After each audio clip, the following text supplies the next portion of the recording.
Let's get this show on the road. Good morning, everybody. Welcome to my channel.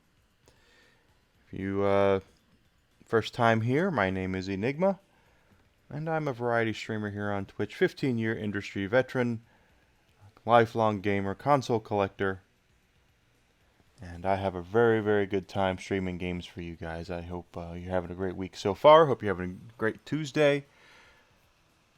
And we are getting to it.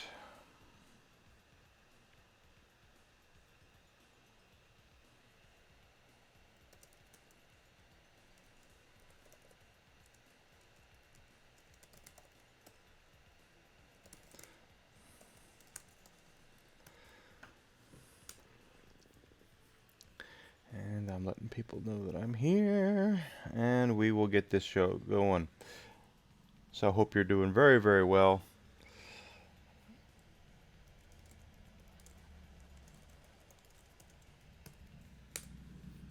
So far it's been good. I went ahead and uploaded my next podcast yesterday. I got that recorded and taken care of. I might go ahead and get a little ahead of the curve and do a couple others before it's all said and done this week. We'll see what happens. So yesterday we beat the game with Michelangelo. And we got about halfway through the game with Master Splinter. Now what I want to do, we're at 5 on Splinter, is take another character all the way through, and then we'll come back and mop up with some Splinter. So I'm looking at Raphael or Leonardo are the only other two we've not played with yet. So what now, fearless leader? We'll do Raphael. Good morning, Amanda. I'm doing fine. How are you doing this wonderful, wonderful day? Stage 9 is where I thought we were. Breaking news. So Raphael is an interesting turtle because Fellas, I don't like the look of this. he's the angry one. He's the angsty of them, and he's a lot of people of the original fans. Yeah, that's really good. He's their favorite. Oh, he does a Shoryuken. Look at that. Good morning, Tommy. Okay, so he does a dragon punch there.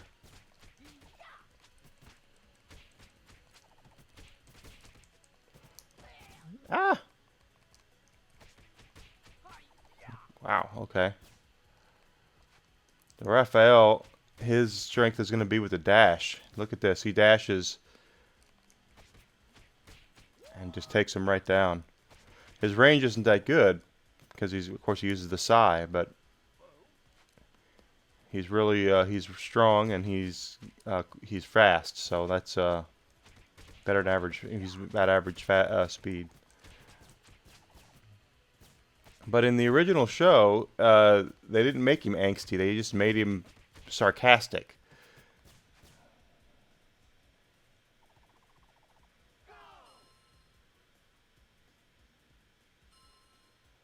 Yeah, I drink straight bourbon once a week. Sunday nights I'll drink bourbon. I always get hit with those guys with the TVs. That wasn't too bad. His ultimate ninja attack there. Amanda, you should get some rest. What's wrong? Are you all right?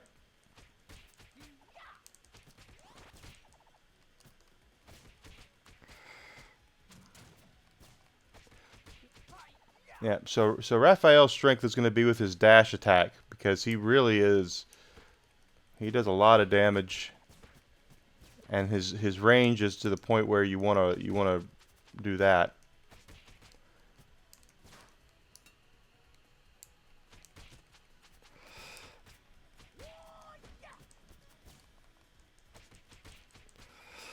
I drink right now. I'm drinking Buffalo Trace. As far as affordable bourbons go, that's my favorite. Is Buffalo Trace.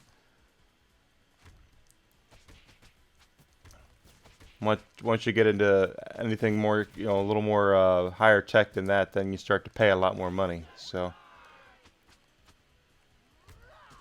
there are better bourbons than Buffalo Trace, but ooh, he has a suplex. Belly to back suplex.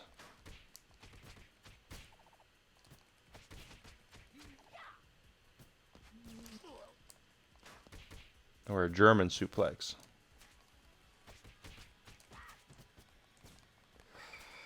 He's not...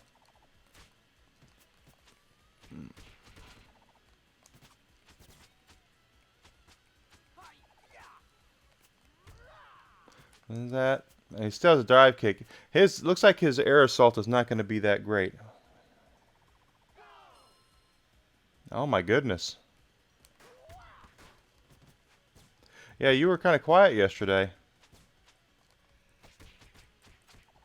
But you were sleeping. It's important. I woke up yesterday at 5 a.m. Not really sure why, but I did. And then because of that, I slept like a champ last night.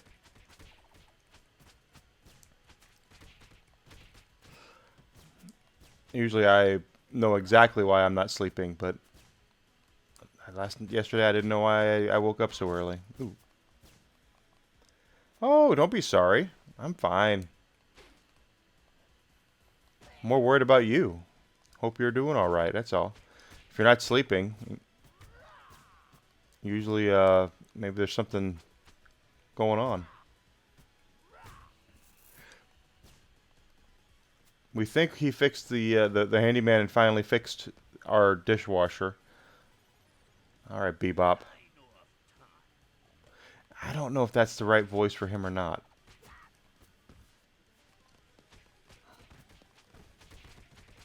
So Raphael's a lot easier to use than Michelangelo or Splinter was.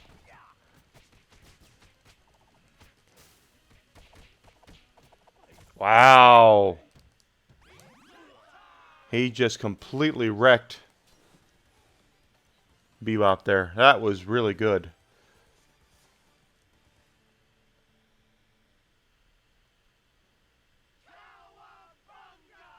That was really he's pretty good. He's much better than Michelangelo, but Michelangelo has a better air attack. So when we get to those auto scrollers with those flying guys and such, that's going to be a little more difficult, I think, for Raph. Which makes me think that Leo might be like because he's average and everything. Leonardo might be the low key, kind of easier to use character out of all of them. But we'll see. We'll use him probably tomorrow as we go through the game with everybody.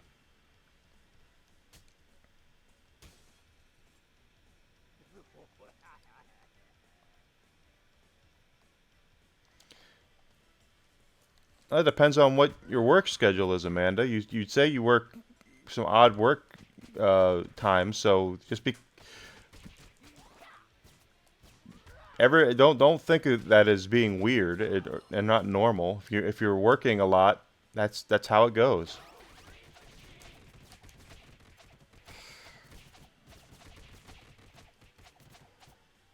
Someone who works 11 p.m. to 11 a.m. probably is sleeping at 1 p.m. to 7. That's not beyond the realm of speculation. So Raph isn't that bad. I just remember that in the original show, because they took away a lot of his more charming personality traits from the comic books and the movies, that he was not as popular. But he is really strong here.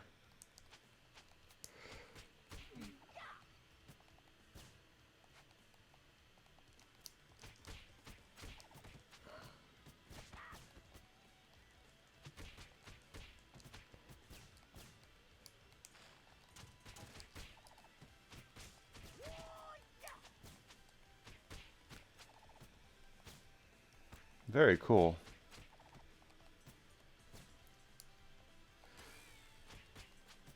So I did tape my next podcast. If you haven't listened to it yet, feel free. I think it said my audience shrunk a little bit yesterday. I don't know how they measure metrics with podcasting, but I went from 14 yesterday to 9 today. I don't know quite how that works, but something I got to get used to, I suppose, for there to be fluctuations. We are trying to get to an audience of 50, though, because when 50 happens, and I can try to start monetizing a little bit and I could really use some money. So I did cover this game as well as the Square Enix announcements of the Final Fantasy Rebirth and Crisis Core that they announced this last week. I think my next one I want to do will be like a Capcom Tournament Fighters retrospective because of the he doesn't hit moving targets very well.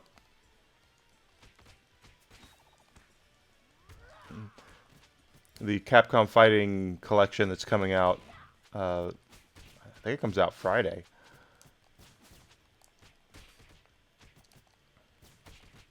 But that's going to be a interesting thing. And then next month, of course, we have the second stadium coming out.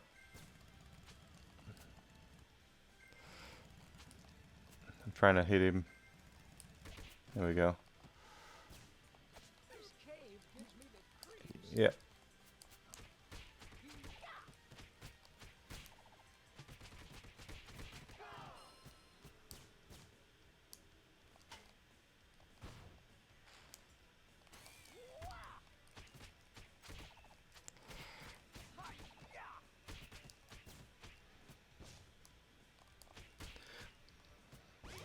And I think Raphael was the only one in the arcade game who had a different special move as well.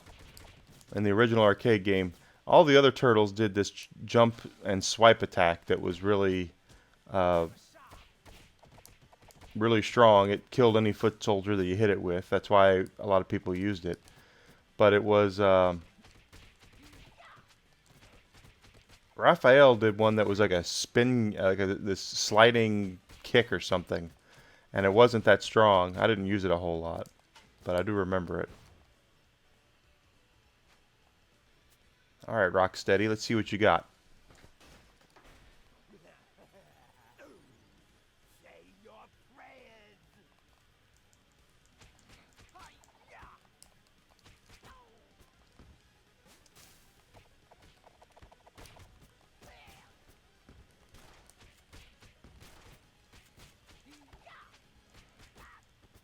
He is just zapping that power bar, though. Raph is really good.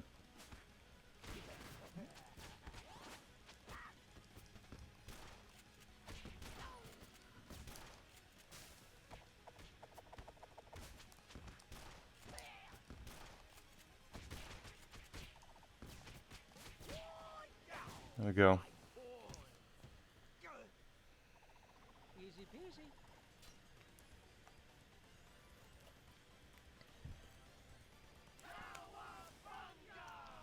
So I think this is the first auto-scroller, yeah. So we'll see how Raph does on the auto-scroller. Michelangelo and April both have multi-hit attacks when they do their jump uppercuts and stuff like that. Casey, Splinter, and Raphael apparently do not. So we're going to see how this turns out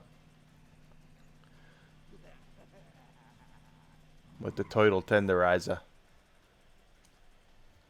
Okay, so first we got to dodge. I'm pretty bad at dodging things, as anyone who's watched me play these games knows. Yeah, see, it's a slow, deliberate attack. It works. It's not like it's not good, but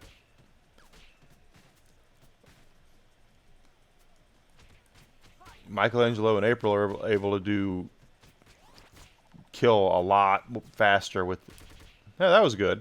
Alright, so that's not too bad. He basically is just throwing a dragon punch.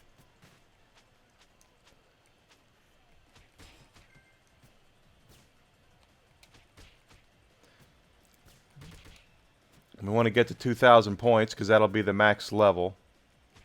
Power level.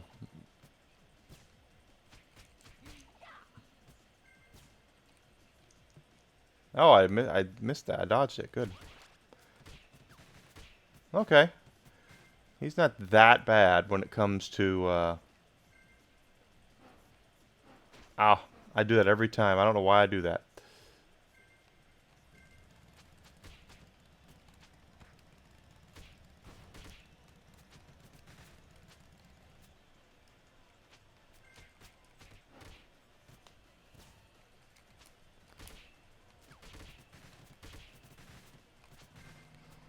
But I do want to attack everything that I possibly can here and get points.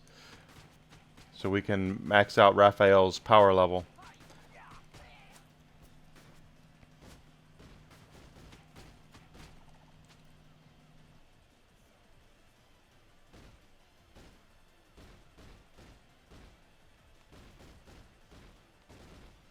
Ah!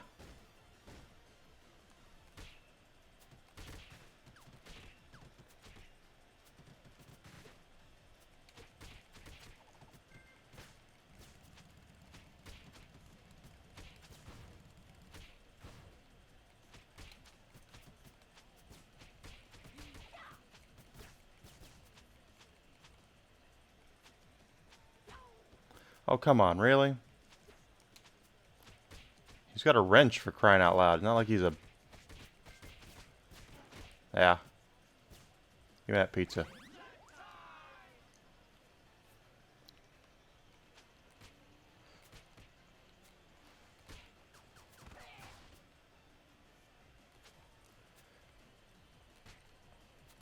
If you're unaware also, I'll go ahead and tell you that originally the Ninja Turtles all wore red. It wasn't until the cartoon show that they gave them different colored bandanas to differentiate them easier. And of course, the cartoon show was also where animation in the 80s was a little different, and they didn't pay as close attention to detail because they didn't care. It was a kids show, so kids would forgive it, right? And so sometimes you would see Leonardo talking, but it would be Raphael's voice, and it's just how it was in the 80s, and it happened a lot with a lot of cartoon shows where it's not entirely certain why. I'm guessing it's because the animation was done before the voice. I don't know. Or the voice was done before the animation, and the way around. I don't have no idea. But it was not beyond the realm of speculation to see one turtle talking and hear another turtle's voice.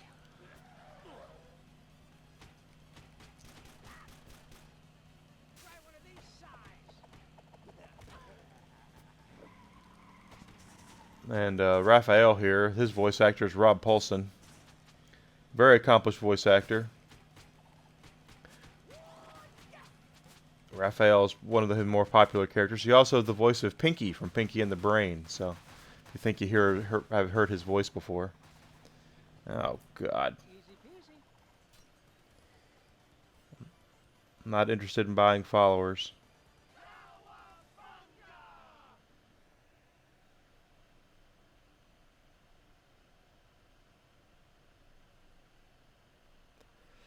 Gosh, I ban a lot of people.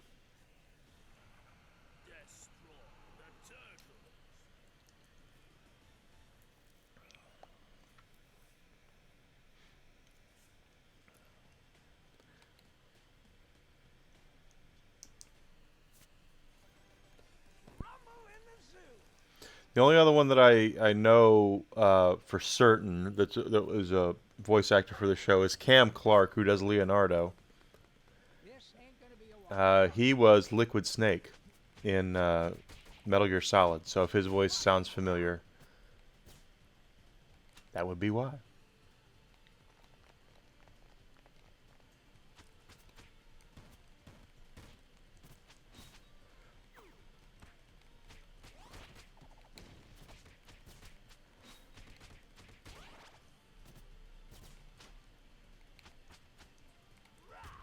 Suplex.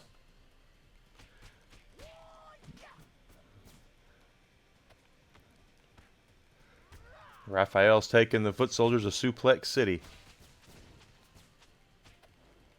Ah!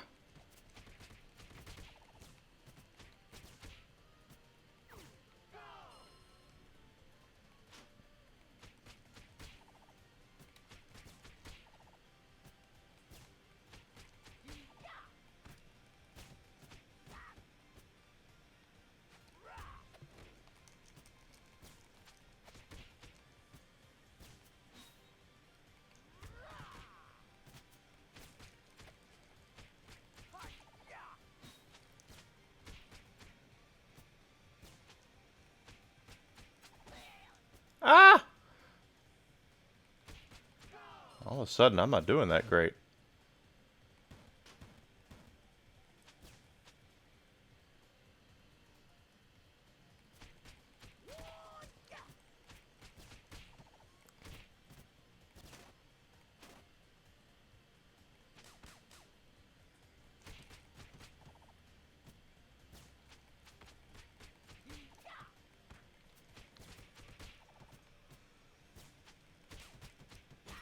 Dang it. Give me a break. Ready or not, here I come. Hi-ya! I think it was Rob Paulson's son who said something, and it might be another voice actor, but Rob Paulson's a very accomplished voice actor. He's been in a bunch of different things, and his son was like, sometimes he'll be yelling. When he's trying to yell at you, he slips into character voices and he doesn't know it. He didn't realize it, so all of a sudden you're getting yelled at by Raphael. He's like, he didn't even realize he's doing it. I think that would be really cool. I know that crap. That when I was a kid, the G.I. Joe cartoon was on, and the guy who voiced Cobra Commander was the guy named Chris Latta. Now, fortunately, Mr. Latta is no longer with us, but he also voiced Starscream in Transformers, and he got cool, another basket. He got called to school. Chris Latta got called to school because his son was in trouble at school, and so Lotto goes to school and talks to the principal and says, "What has my son done?" And he says, "Well, he keeps telling me that his dad is Cobra Commander." So he's telling everyone his dad's Cobra Commander, and he goes, and Lotto says, "But I do the voice for Cobra Commander on the show. I am Cobra Commander." And so it's like you're getting onto it for telling the truth. It's a funny story that he was in trouble for taking his dad was Cobra Commander.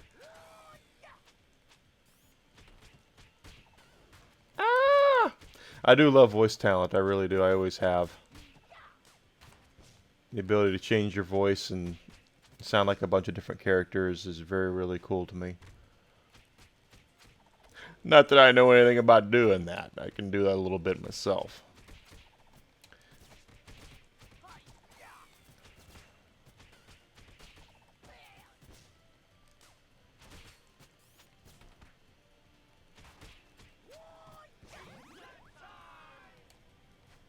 So Raph is not as good in some of these areas. He takes a lot of damage because of his I'm not dashing, so you have to dash with Raph.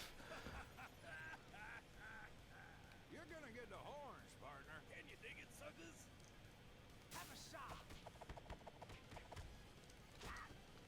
I do recognize Dirtbag's voice.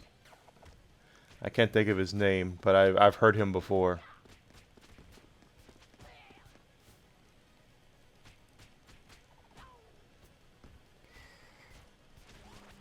This cave gives me the creeps. Cyclone!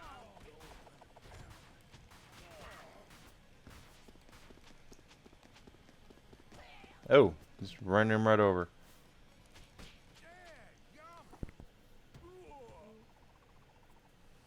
Easy peasy. Yeah, I like using Raph. Raph, yesterday when I was using Michelangelo, I was like, he's not that good. Not into it. But with Raph is actually quite handy. Krang's head is getting away, dudes.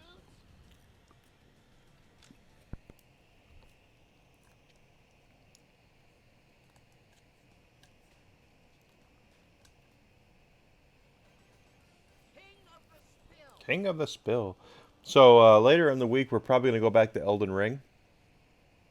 I've been continually playing that, and I've managed to get farther in the game. I still am not that good, but we are getting a little farther in it.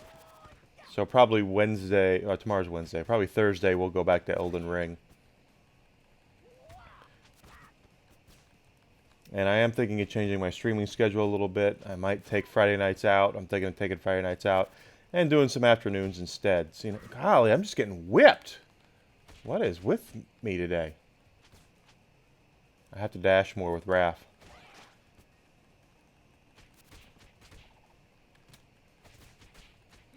Yeah, if you dash with Raph, you're much better off. Yeah, I'm gonna lose. That was bad. That was very bad.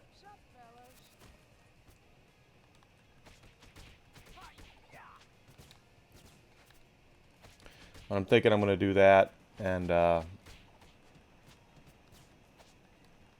yeah. See how much farther we can get in that game. Beat some more bosses. What I found the easiest thing to do is actually kind of run through a lot of the dungeons and then get to the boss and beat the boss. It's actually easier to do in some of those cases.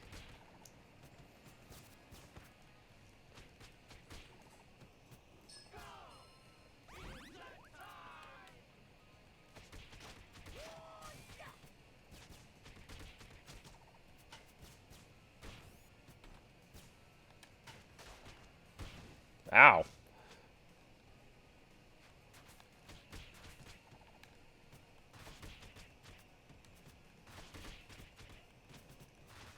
Yeah, that's the secret to being good with Raph is you have to dash. If you don't dash, his range is where you're going to get messed up. Because he has no range at all compared to the other turtles.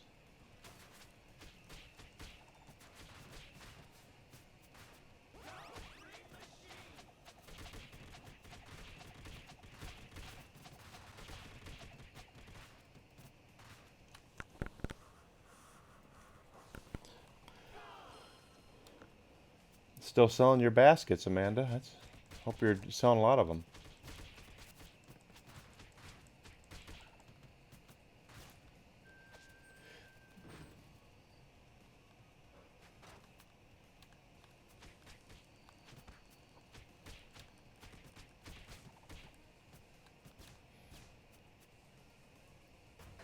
I will say Raph's a lot more fun to use than Michelangelo was, though. So, while he offers a different mechanic, different gameplay mechanic that you might not be used to because of the dash. Yeah, look, you dash. All right, of course I do that. Really well done, really nice.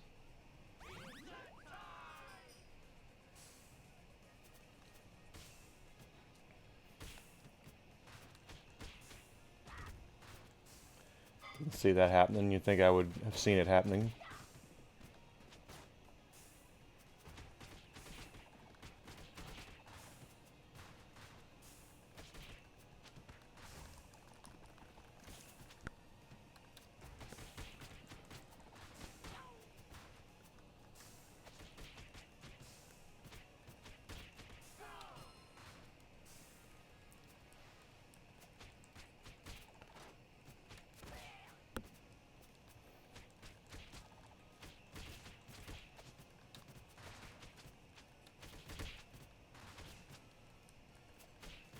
Of course, if there's anything you'd like to see me play, let me know, and I will definitely consider it. I have some friends that are trying to get me into Fortnite, and I have it downloaded, but I have yet to boot it up.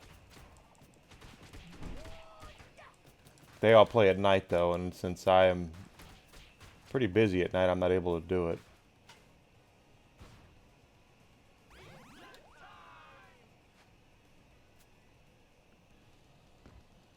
I am the Rat King.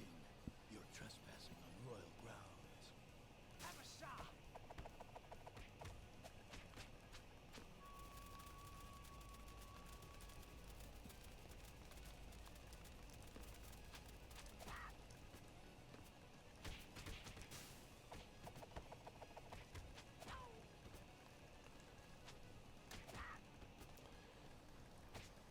Good morning, Lucky. How you doing?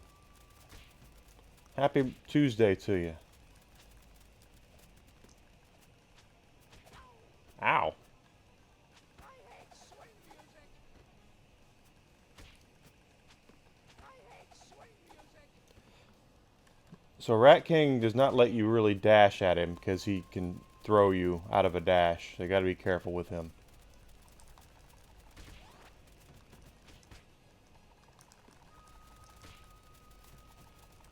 Good lord.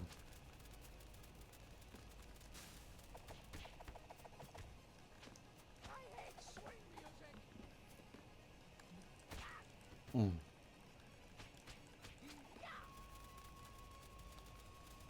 Yeah, Rat King is not his best fight apparently, because you can't dash at them.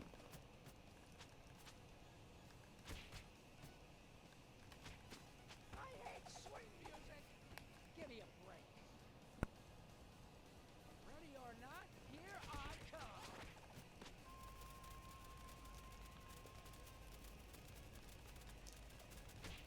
Hi-ya! This isn't befitting of a king. Easy peasy. I was thinking of opening up a store for some merch, but the truth of the matter is, I have to get more of an audience before I can do something like that. Good morning, Josh. Hey there, geeks. Whatever you're doing, I hope it goes well.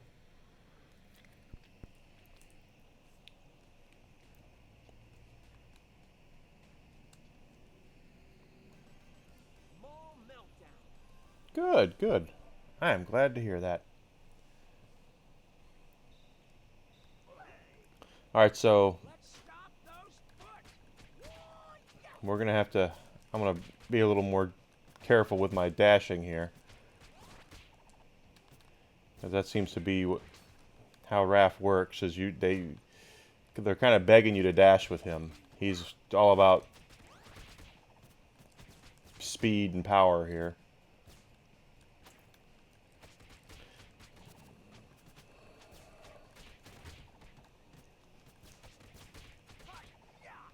That's working out really well.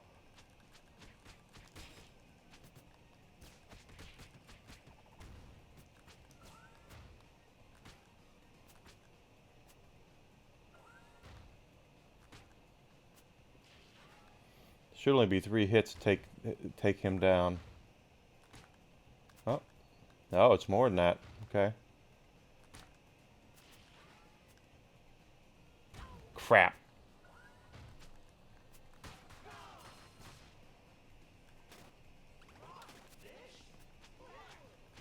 Raw fish is good. Hmm. Ah, I saw him coming and I tried to get out of his way.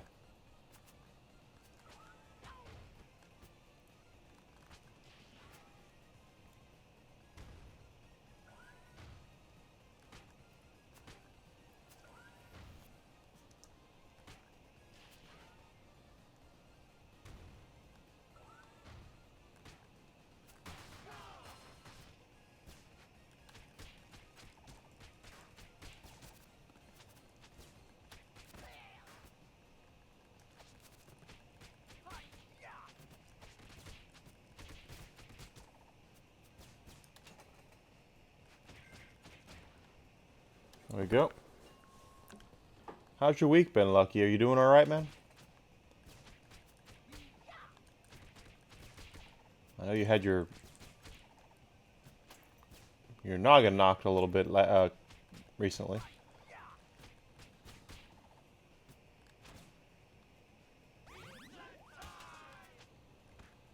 Now that should be an interesting fight because these guys have those ball and chains. If I can get them to attack and then I can just dash in and kill them, that's what I want to do. Let's see. Ah.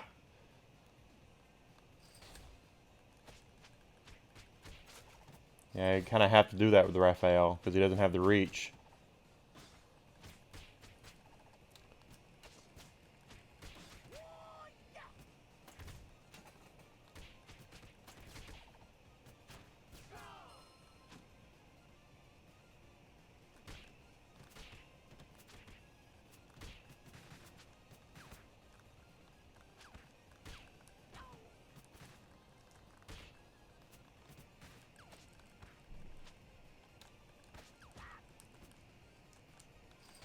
Oh, come on. Okay, I got him and him. All right. Not my best work there. Go ahead.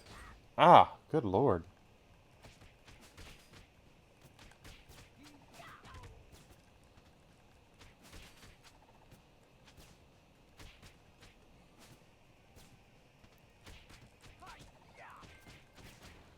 Yep.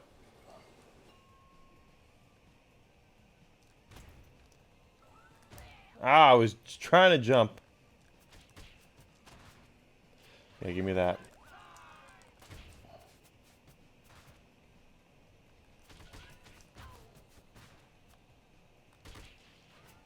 Alright, got the Mausers down.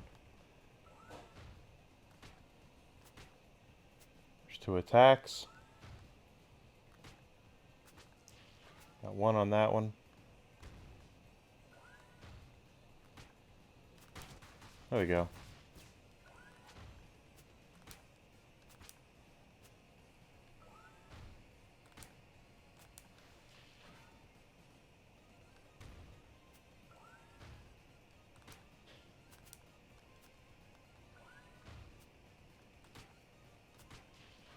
One more attack should do it. Ah, he came right on top of me. There we go.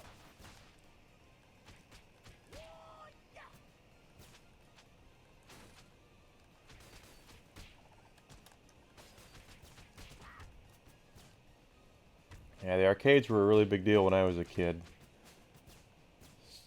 Something I will touch on. I think I'm gonna do when I do my next episode 5 of the podcast. I want to talk about tournament fighters and what a big deal they were, because I think it's gonna be about Capcom's fighting games collection. Oh,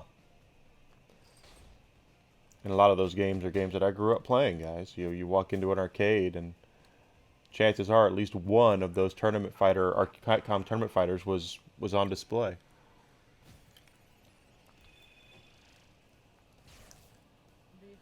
Yes, they were.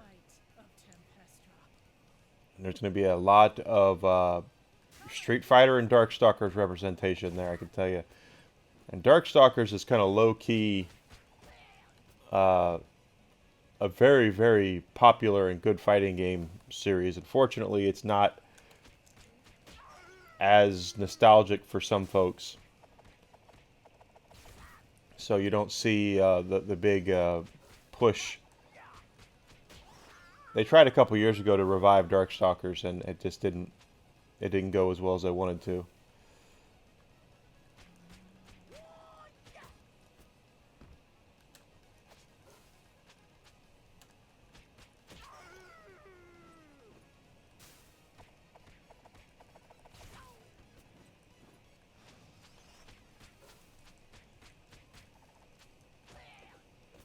I'm gonna die again. It's down.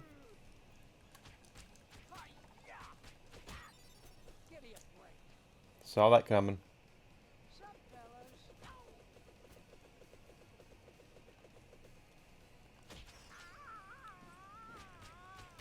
There we go. But it's hard to really explain how big of an impact they had on arcades, because if you want to know what killed arcades, it was the internet. Internet is basically the thing that killed arcades, and because you could play with somebody halfway across the world from your couch. And before, the only way to really do a tournament fighter multiplayer was to go into the arcade, and it was a very local experience, and because it was all in your area, and that's how you met people. Quite honestly, you met a lot of people through doing that. But it's just not that way anymore. Where now you don't have to go anywhere. You can play from your couch, and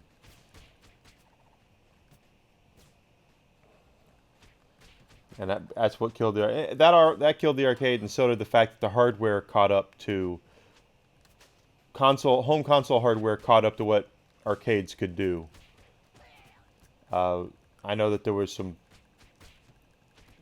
arcade perfect stuff on the PlayStation, but it wasn't really till the Sega Dreamcast when companies were just where they were porting over arcade games straight to Dreamcast. There was no I fell. There was no difference between the Dreamcast version. In fact, you had some Sega actually put out an arcade board that the arcade manufacturer would use that was nothing more than a Dreamcast arcade board.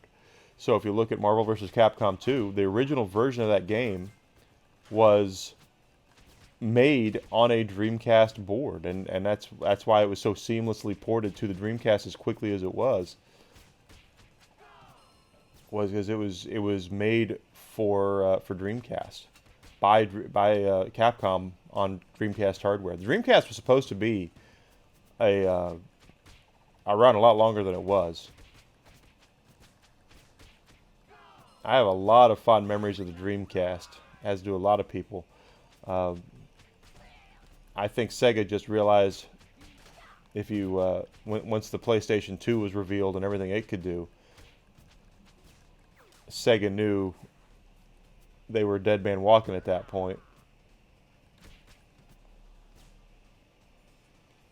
And they got out. You know, I can't blame them. They got out while the getting was good, and it was just something they had to do. Sega was unfortunately the first casualty of Sony when you think about it. And Sony wanted to take out Nintendo. It has always wanted to take out Nintendo.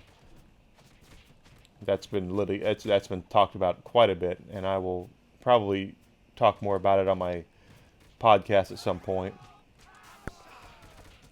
because it's a very, very interesting story, quite honestly. The birth of PlayStation. I still have mine, but my collection for it isn't as good as I would like. Even though I do own MVC2 for it, and that's like the game everybody wants for it. I used to own Code Veronica for it. I don't know where it is, so I hope I didn't get rid of it.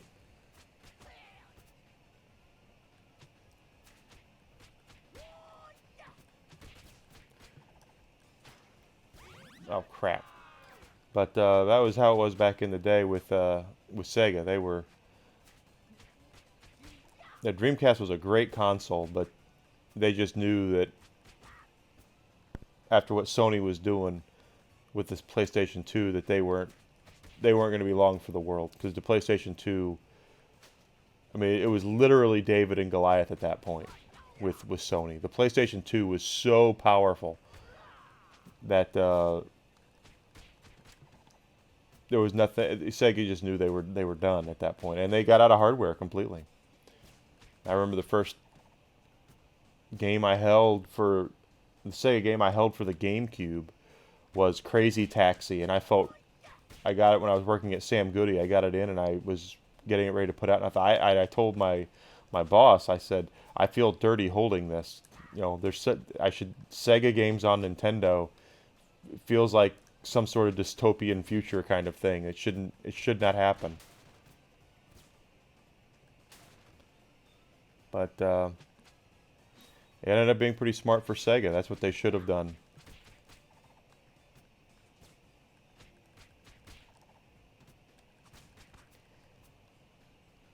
But the downfall of Sega, if you really want to get down to it, probably started with the Sega CD. Sega had this problem with hardware, and it was every time something new was happening, they wanted to be the first one to market with it. And nothing was more prevalent than the Sega CD. And I love my Sega CD. I will go to my grave saying that the Sega CD is a very underrated console. There's a lot of crap for it, but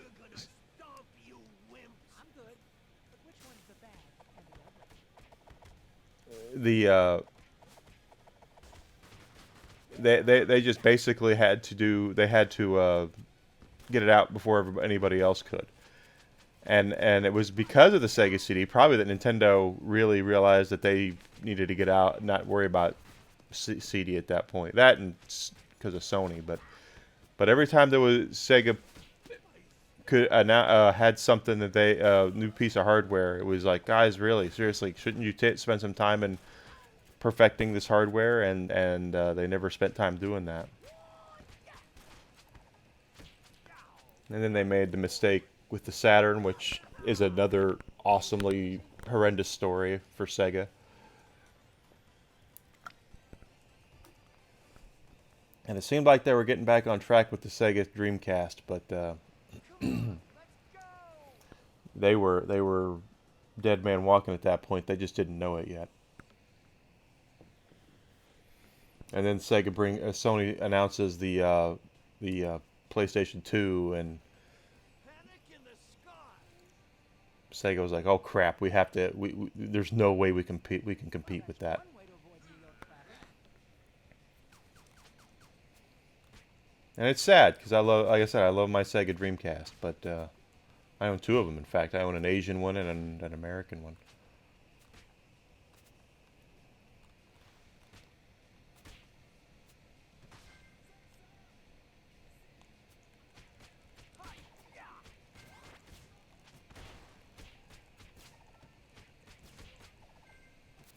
Ah!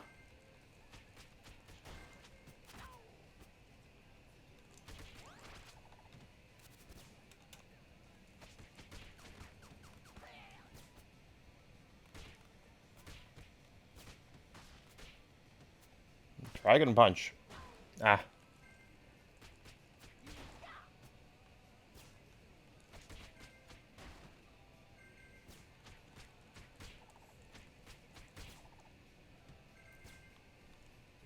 Oh. Why am I doing that?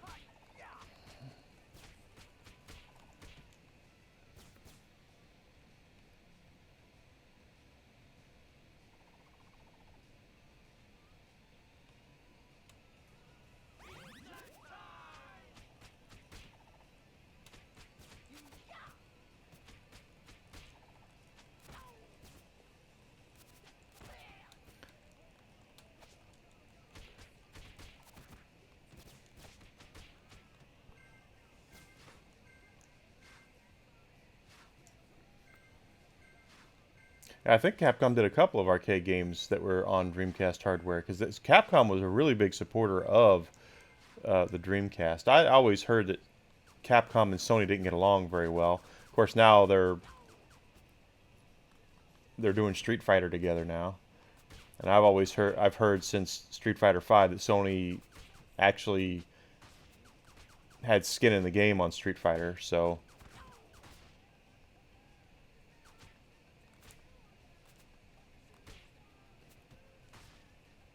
I guess we'll see how that happens. But yeah, it was a big deal.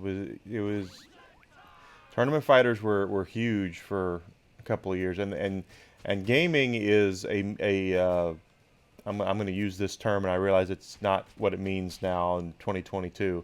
It's a very Me Too business, and I don't mean it the hashtag Me Too. I mean it from the sense of if someone is, especially with larger publishers, if something is exceedingly popular, like first-person shooters or open world games, gaming publishers and developers are very Me Too-ish. The bigger ones, they want to go, well, we can do that. Why aren't we doing that? So let's make one. And that's why you would see, especially between like EA and Activision for a long time, you'd see these. Well, we have a racing game coming out. Well, so do we. Well, we have an open world game coming out. Well, so do we. And they would all kind of, oh, me too, me too. I have to do that. Me too. And tournament fighters were the Me Too of the early '90s. Everybody made tournament fighters. It was the biggest thing. And if you had a dedicated IP, like a Ninja Turtles, for instance, there were tournament fighters made for Ninja Turtles.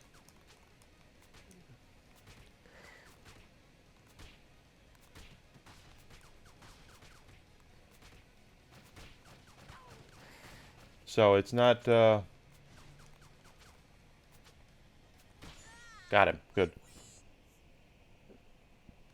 And I mean, so you could walk into a store and look at the games behind the glass, or go into to your rental place, your Blockbusters or wherever you rented games, and there were so many that you look at games and go, well, it has to be a tournament fighter. It just everything was a tournament fighter back then. You didn't see a lot of deviation from that until there was some separation. Two companies in particular really separated themselves, or two games really separated themselves from the pack when it came to the early tournament fighters, and that was Street Fighter and Mortal Kombat. Then after that, you got into the 3D stuff. Sega's Virtua Fighter did really well.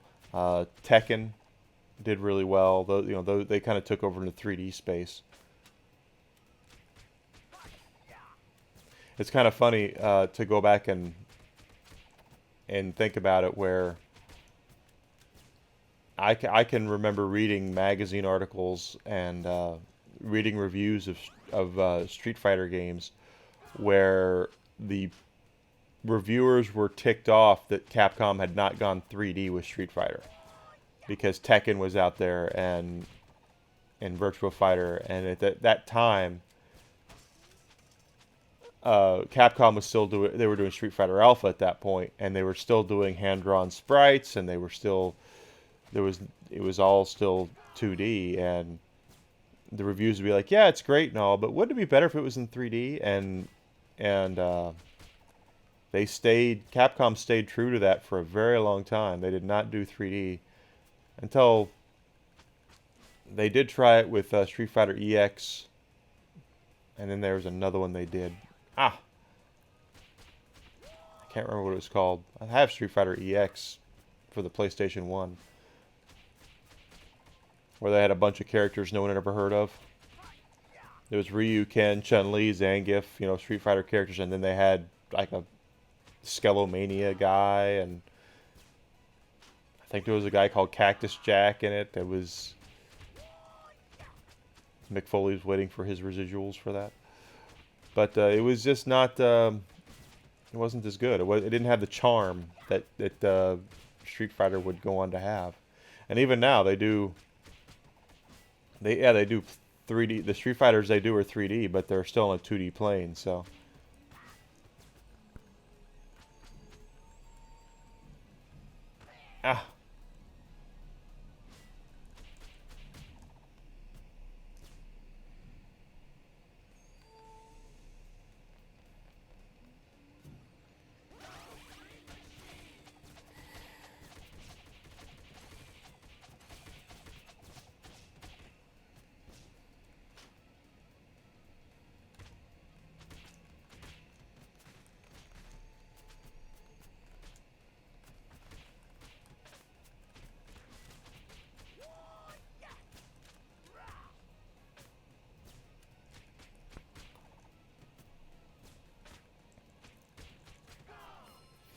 Of course, and then when you got, it was actually, these guys use size too, right?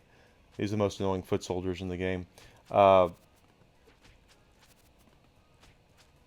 no one seems to apparently have the poison pill to take these guys out, because they're just going to be annoying.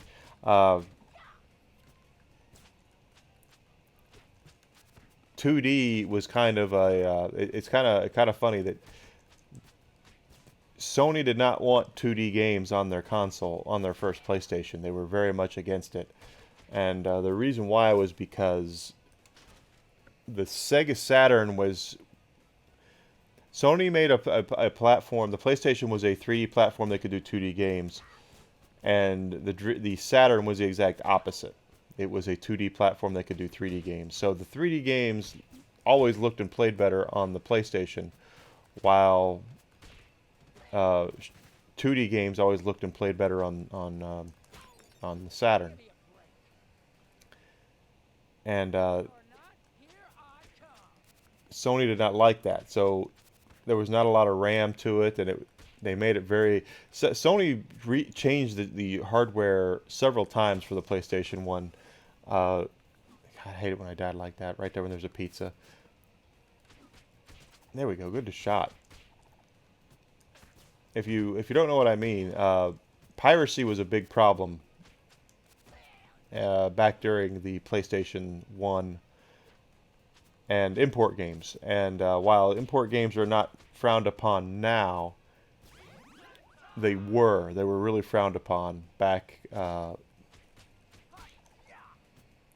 the day. Nowadays, Uh, I don't think there's many platforms that are uh, region locked anymore. They all used to be region locked. Reason being, of course, is you know they don't want you buying the Japanese version of a game. They want you buying the American version. That was the whole point of it. So you would go to the store and or in the, you could buy a import game or a pirated game, and once that happened, if you could play it, you couldn't play it because they kept changing the hardware, and there were a lot of different things that you could buy to help with that. The one I always use is the insane way of doing it is disc swapping, and disc swapping is universal. You can do that with any PlayStation if you have the right setup for it. I could probably still do it, but it was pretty difficult to do too. But they didn't want you to doing that. They wanted you to buy the American versions, and that was a big deal for them. But piracy was even a bigger deal because you could go on uh, line, or so you could you go on you could go to the store and you could buy a copy of or rent a copy of a game at your local store for a couple bucks, take it home, and then you could press your own copy of it with a burner. Burners were becoming more affordable at this point, and when that happened, then you basically had the ability you could play the game whenever you wanted, and that so of course Sony didn't like that, so they kept changing hardware to stop you being able to use specific devices because there was a lot of different devices that could help you with that. And that's why I was big into disc swapping, is because it worked on every version of PlayStation. It was something they couldn't do.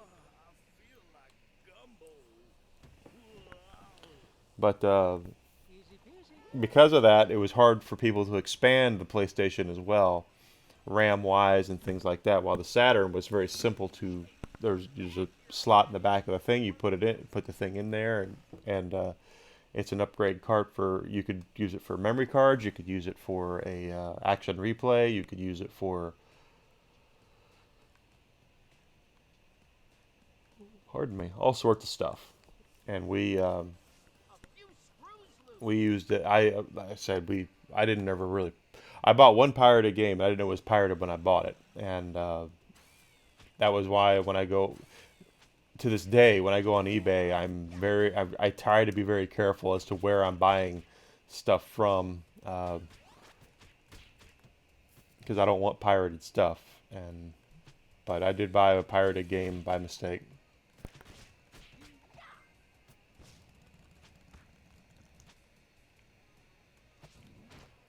I would never do it on purpose. Luckily, I don't have it anymore. I think I traded it to a friend of mine who really wanted it, so I think I traded it to him for something. And he didn't care that it wasn't pirated. You could always tell if you don't know the difference between a pirated game and a not pirated game. Official Sony PlayStation games come on black discs. They're all black. If you get a silver PlayStation 1 disc, that's a pirated game.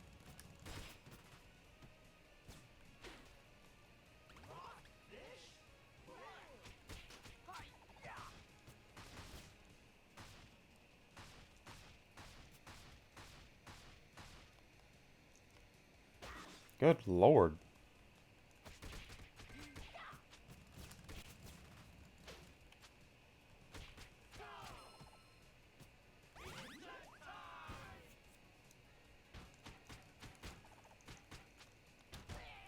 Hmm.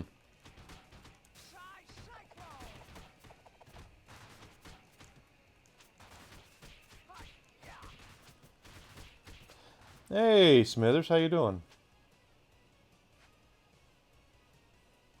You're gonna have a good time with it.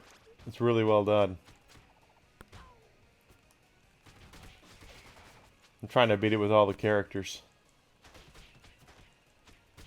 But anyway, Sony didn't want 2D games on the PlayStation because Sega versions were considered to be better versions, so they would actually take that stuff. They would not allow a lot of it. They didn't. They would not approve of a lot of 2D games unless it was something established. Mega Man 8, I remember being a big deal. That it was on PlayStation and on Saturn. I get it.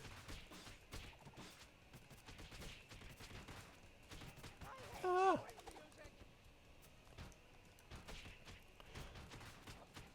I'm still looking for a job myself. Actually, someone contacted me on LinkedIn yesterday and said they were looking for a personal assistant. Like, yeah, no.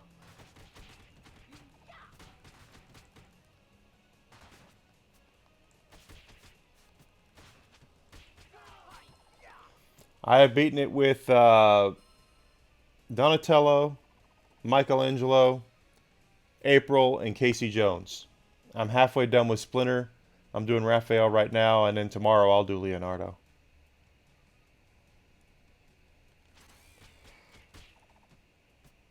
Ah!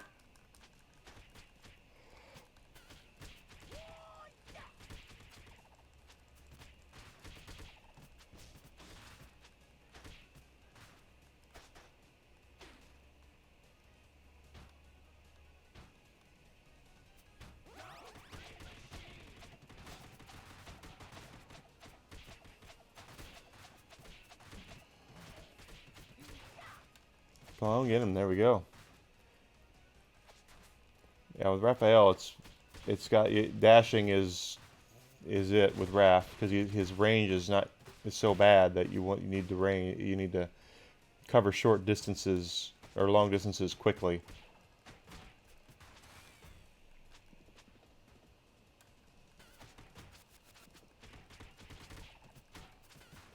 I'm liking Raph. The best one I've used so far I think is April. Quite honestly, she's low key really fun to use.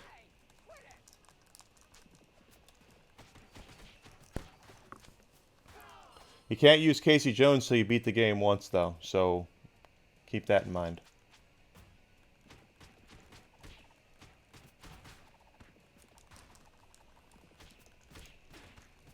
They did a much better job of differentiating the turtles in this version with power and speed and all that. I think.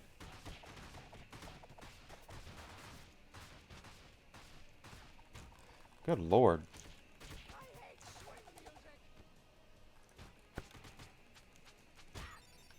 Give me a break. Sup, fellas?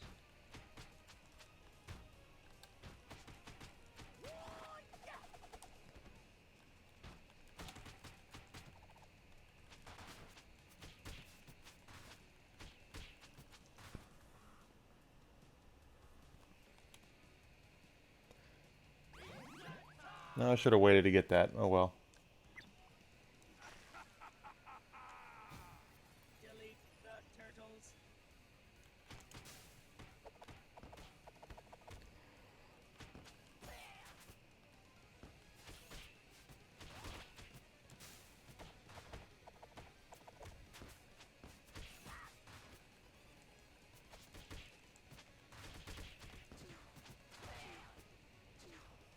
You know, fire missiles at us.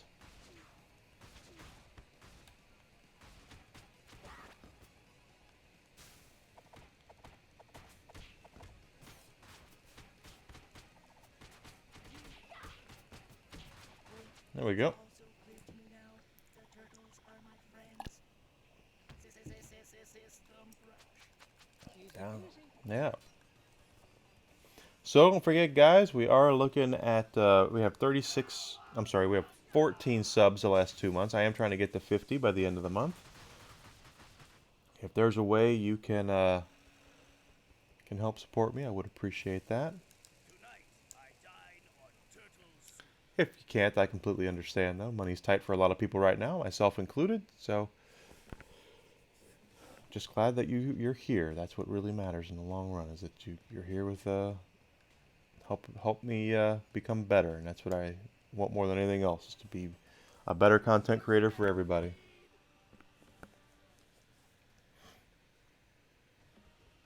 All right. Let's stop Ah, those foot.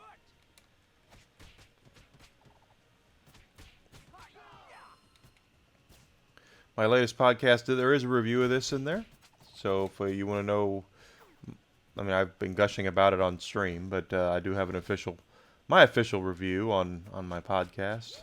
That's coming out next week. Ah.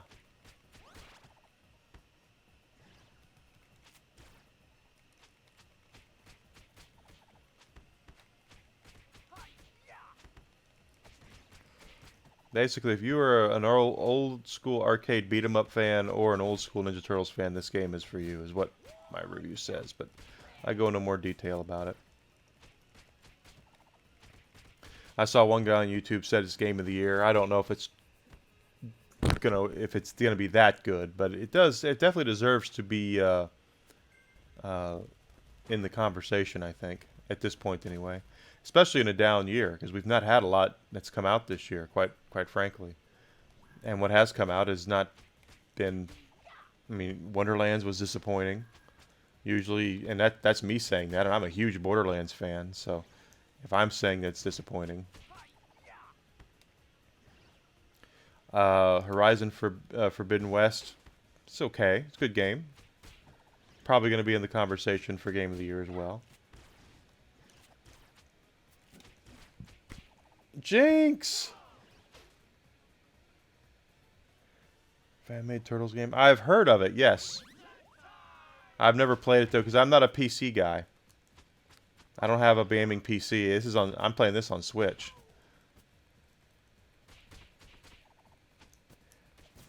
How are you doing, Jinx?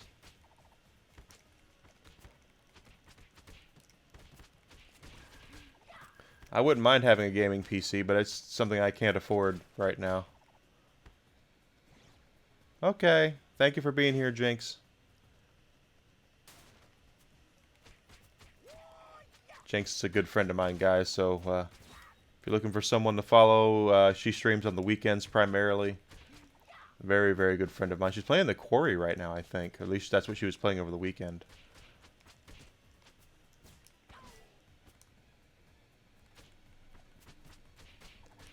Yeah, she's got to work, unfortunately. There we go. Suplex City.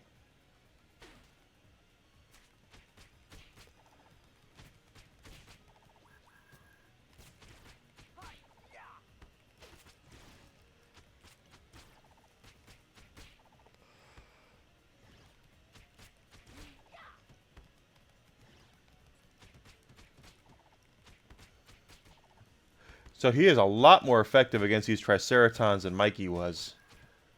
Y'all watched me play yesterday. Mikey was bouncing off of these guys, and Raph is just ripping them apart. Of course, that one is annoying me. Okay, that's a little annoying.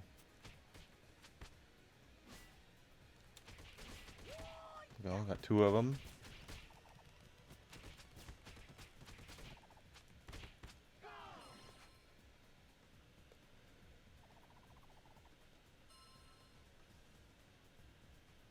Oh, cool. It's free and everything. Awesome. If I ever get a gaming PC, if I can ever get one, I'll have to play it. Because I love old school Ninja Turtle beat-em-ups. I've said forever that my favorite arcade game is Ninja Turtles Arcade. I have it right back behind me, too. Alright, we're right here.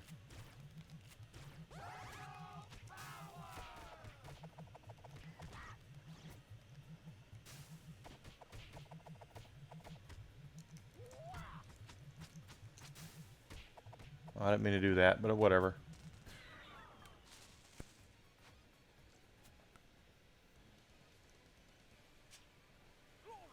Well, I don't have a PC at all anymore. I use a Mac to stream, so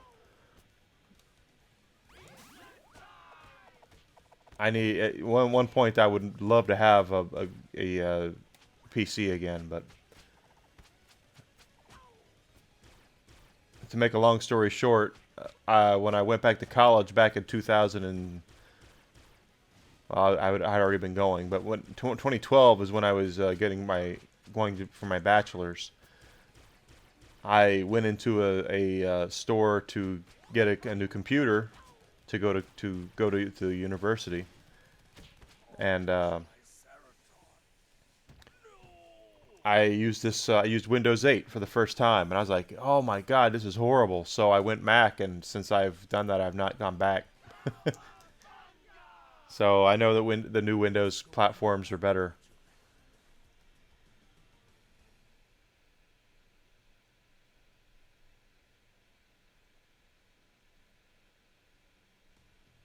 Is it so? Is the Rescue Palooza does it work on Mac too? Because if it does, I can probably do it. This MacBook is pretty new.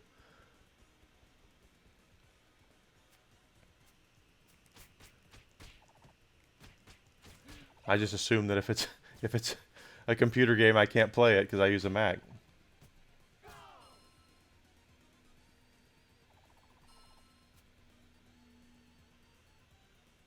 Hi, Ophi.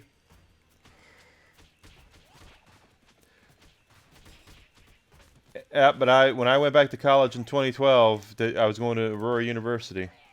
Yeah, I know. Windows 8 sold me on a Mac. It was so bad. So I was all about Mac at that point.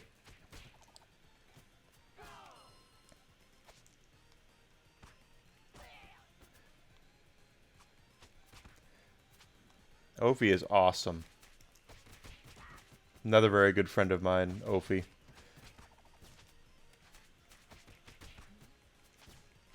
I do whatever I can to support her whenever I can.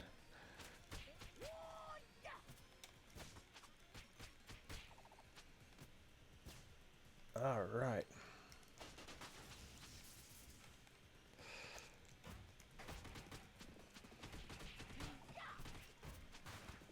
Ah, get off of me.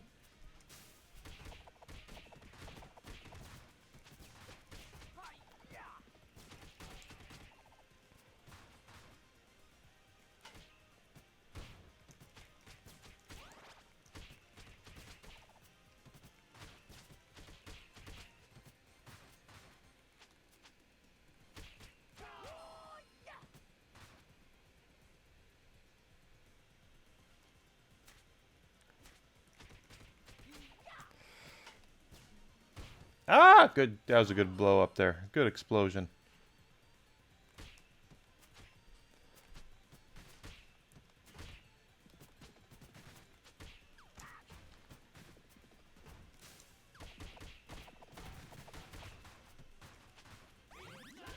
There we go. Good shot there. Don't step on those blades. They hurt.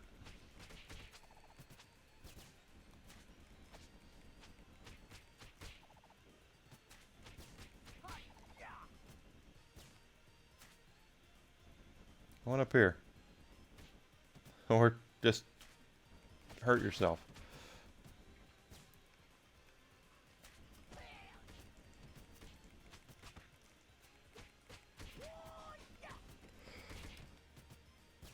Okay. Let's see how Raph handles these guys. Nah, not as good. April still is the best one to handle those things. She was just so fast. Raph's not bad at it, though.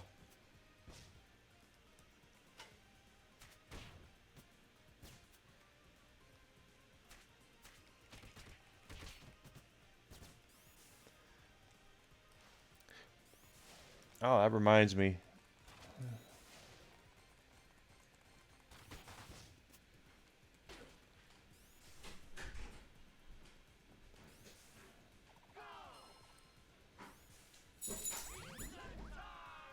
Yeah, I've never understood why people say things like that. Like, you need to return that now. I've seen guys do that when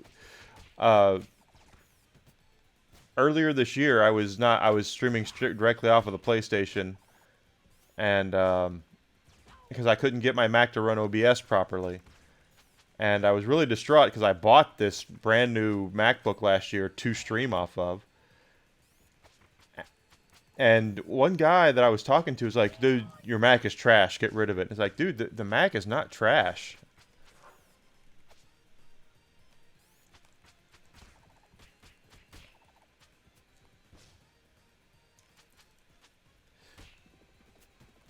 If I could afford to have a gaming PC, I would have one.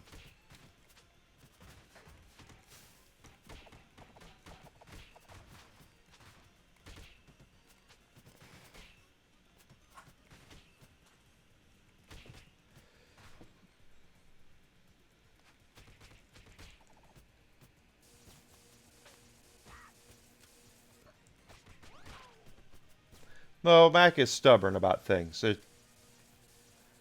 There are things the things that are really good about Mac are also the things that are make it a pain in the rear end to use. Because they custom build them basically for their users, you don't see a lot of stuff that runs poorly on it, as opposed to PC where you have such a wide variety of way things can be made. You have a lot of stuff that doesn't run properly on specific PCs.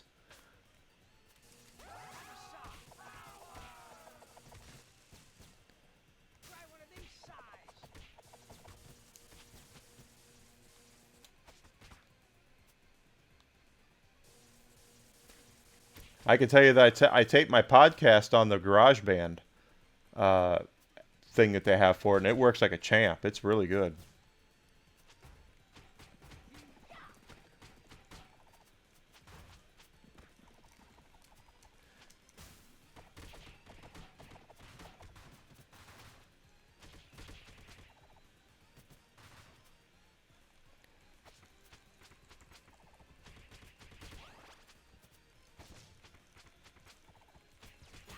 Dang it.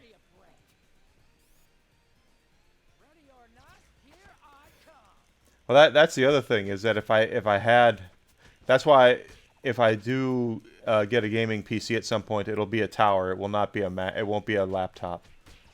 It'll be something I can hook up to the TV and stream games on it. Because I don't want to get into the situation where I'm not going to use my MacBook for anything.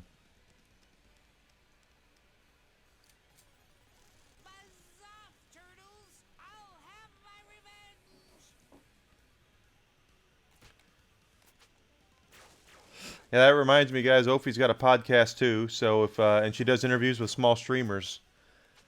So give her Twitter a follow and check out her podcast. She is a very good friend of mine, and she does a really good work. She's very funny. So give her some love if you are wanting a good laugh. She's really awesome.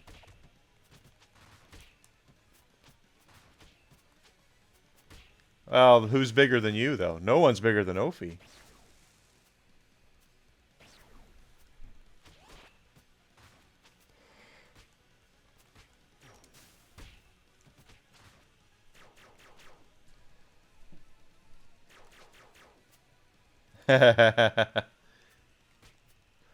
You're a lot bigger than I am.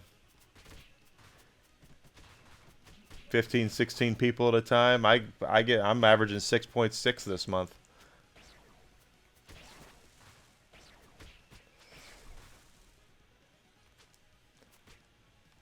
And the rate I'm on, I might get a payout by August now.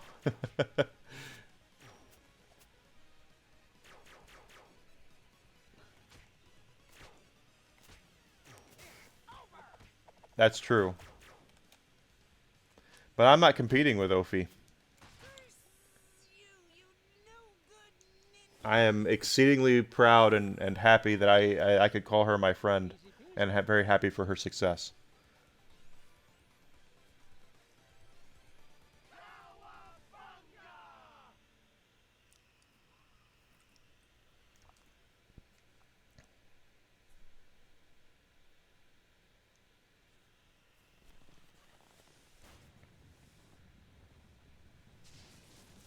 I have a clip-on mic. That's why she hasn't asked me to be on the podcast yet. So my mic isn't that good. The old dome has seen better days.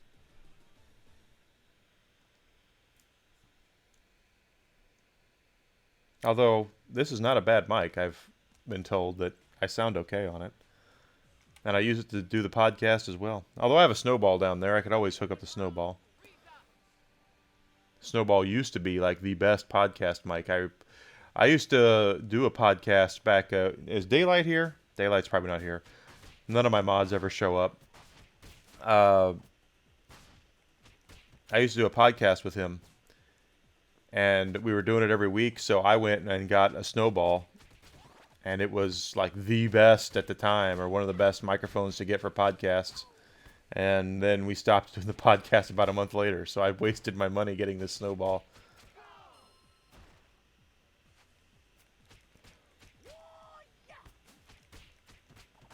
But I still have it.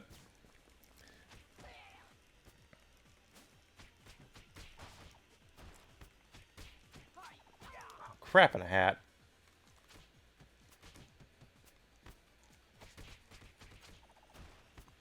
How does this one sound, Ophi? Does this sound okay?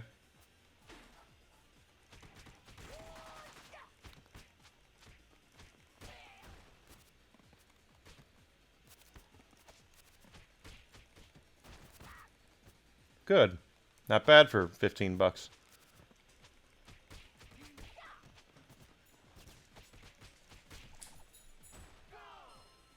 That's one thing I have to worry about upgrading. My next upgrade will be a camera. I'd love to get my YouTube channel up and running again. But I need a good camera for that.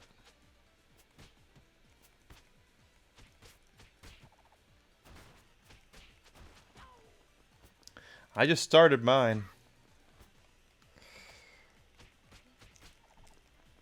Although I might start to have guests on or something, because it's just me talking, and I don't know if that's necessarily good.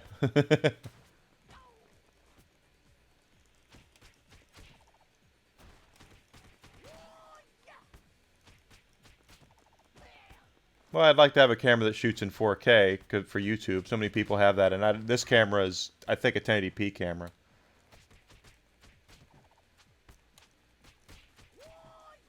It's the one that's on my MacBook.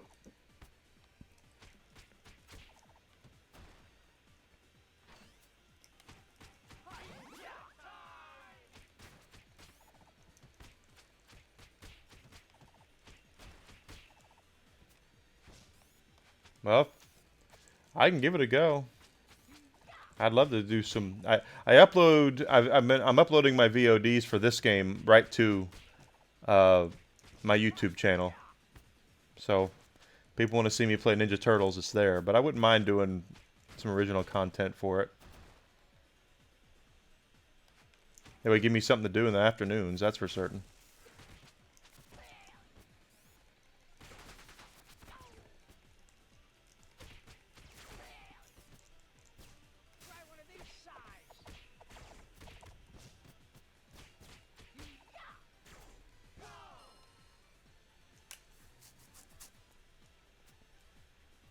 Mini boss time. General Trag is going to be here.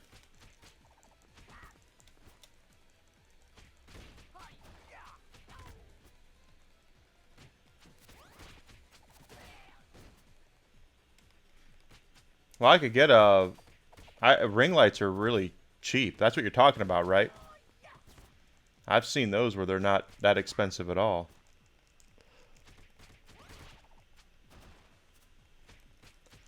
I'm just at the point where I want to make sure what I get works. I don't want to spend money on something and then go, oh crap, that's not what I needed at all.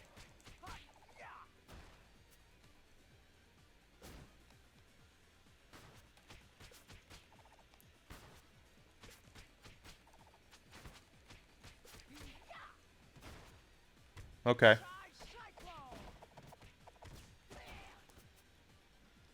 A key light. I'll have to look at that.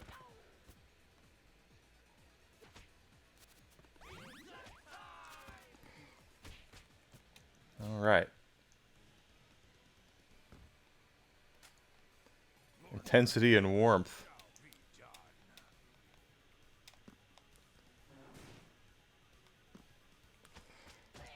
Ah, he just took his rocket launcher and let me have it.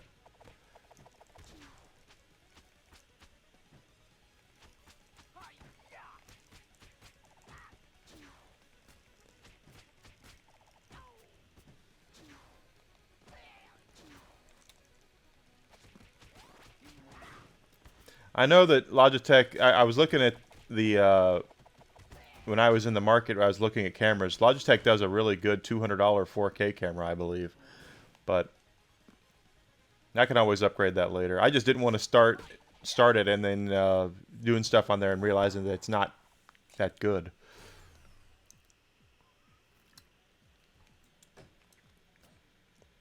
Because as Funky told me, my camera on my laptop is not great, so, and that's what I would have to use.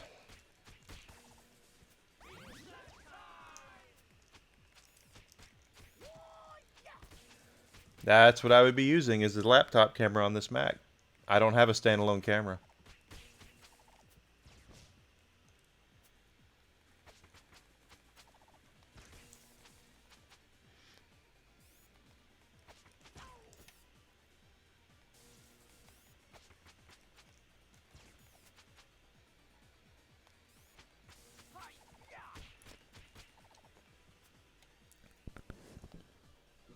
I need to have a standalone camera set up for whiskey so people can see whiskey. A whiskey camera. People sub when whiskey's on camera, but he's never here now because it's summertime. He doesn't want to be next to me during summertime.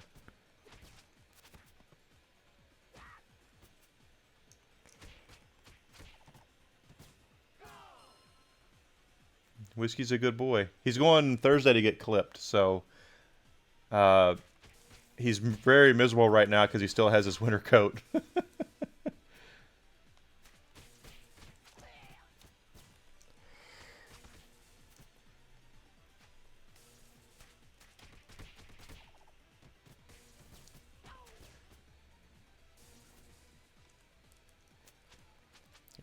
Razor Keo. Okay, I'll have to look at that. How much was it, Ophi? If you don't mind me asking.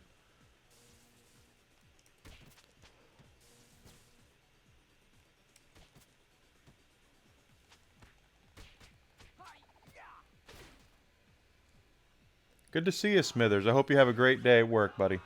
Thank you for the lurk. I greatly, greatly appreciate it, man. Everyone being here is nice. I like it when people are here. It gives me people to talk to. Hey, you. These little drones are a pain in the butt. 75. Okay. I have I have ways of possibly getting discounts here and there, so I'll keep it in mind because I would like to have a better camera. Intruder alert. Okay, this battle's a little different. He's invulnerable right now. You have to throw something at him, and then you can pop him.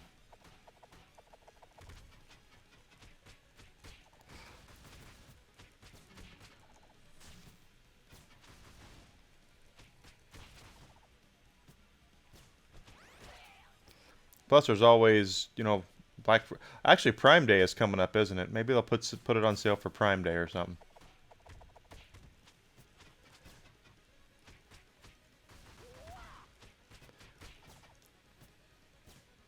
Enigma does game shopping during Prime Day.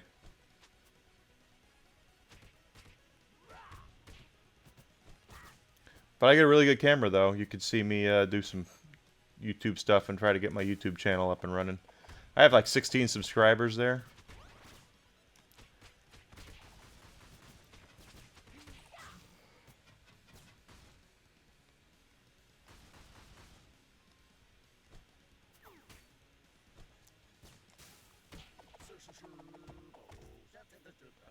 Chrome Dome goes down. He goes down. He goes down now. Let's crash Shredder's party, amigos. I went to Aldi the other day, and Aldi has, I love Aldi, I do, and they have some soft cookies there. They're like freshly baked soft cookies, and I got them.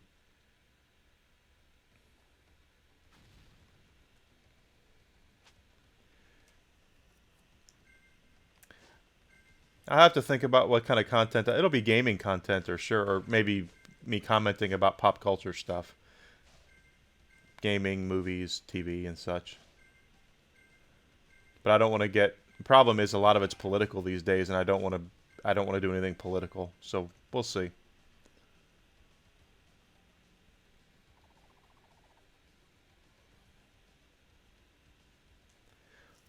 But I got these cookies from Aldi, and Allison, my girlfriend, is gluten free, and she's like, oh, cookies, and she picked up my cookies. She really wants the cookies, and I said, put the cookies down. They're my cookies. You cannot have my cookies.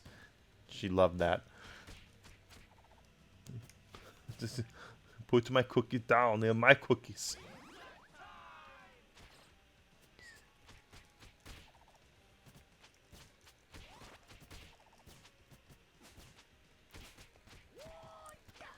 It's the good thing about doing impressions is you can always whip one out and make people laugh.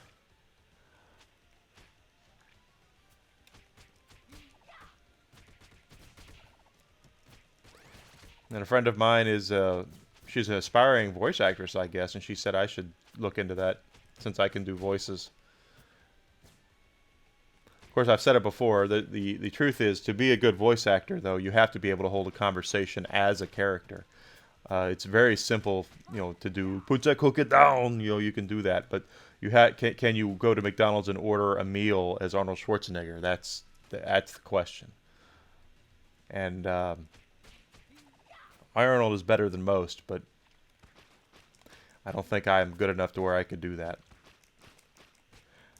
Patrick Warburton, on the other hand, I could probably go to the McDonald's and order a quarter pounder with cheese, a little bit of extra mustard there, and no pickles, no onions, if you don't mind. And I'd like a large soda pop to go with that and some fries.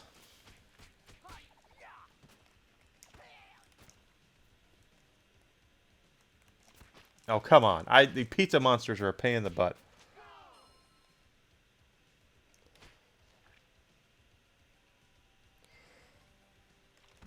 I know I keep saying these guys are annoying, but the pizza monsters are the most annoying things to fight in this game. And they are called pizza monsters, by the way. They're from an episode, Attack of the Pizza Monsters or something, where there's an egg inside one of the Michelangelo's pizza boxes, and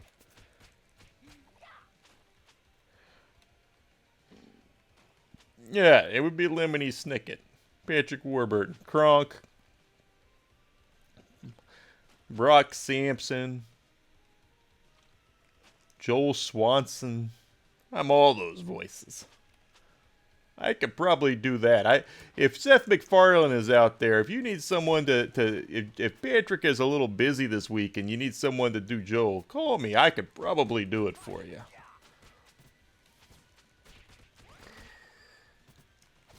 If Disney wants to do a Kronk movie and Patrick is busy, let me know. I'll be there. That would be interesting. I wonder if he would have a legal precedence over that. That would be an interesting legal debate. If they offered the role to me instead of Patrick Warburton for Kronk, and I went and just did a Patrick Warburton impression, could he sue over that? Because I'm obviously doing an impression of Patrick Warburton. That's an interesting question.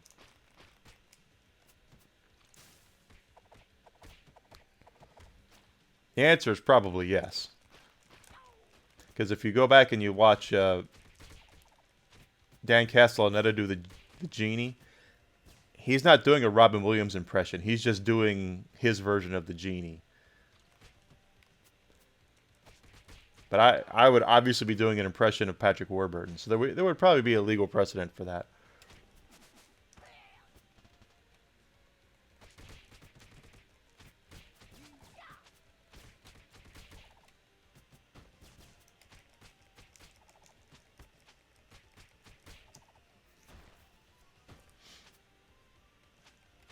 I would come much cheaper than Patrick Warburton, I can tell you that. That's like when they MGM offered to pay, and he got it. Daniel Craig, I think it was $26 million or something like that to play James Bond one last time in that last crappy movie that he was in. And I remember telling people, I said, if MGM, I'll cut MGM a deal. If they want to make me James Bond, I will do it for half of what you're going to pay Daniel Craig. And I said, I'm not British, and I'm not suave, and I'm not good looking, but I'm also giving you a 50% discount. Patrick Warburton? I don't know.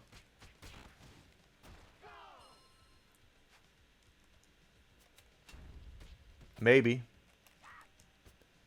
Gosh, I died again.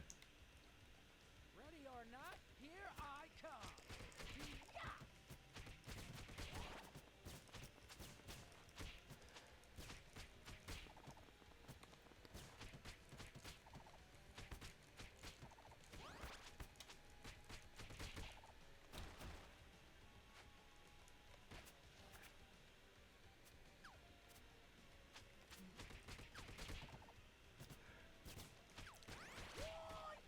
Yeah, Raph he's fun to use. He's much more fun than Michelangelo is. But he is very specific the way you have to use him. Because of his very limited range.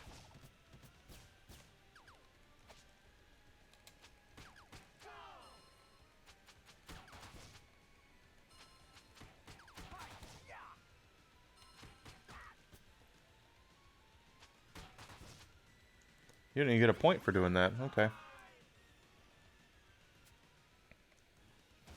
Good morning, DJ. How you doing, buddy? How was your first affiliated stream?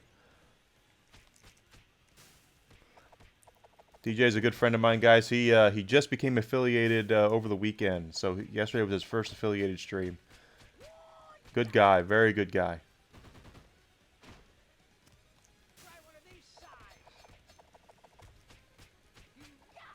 All right. Way to go. Congratulations, bud.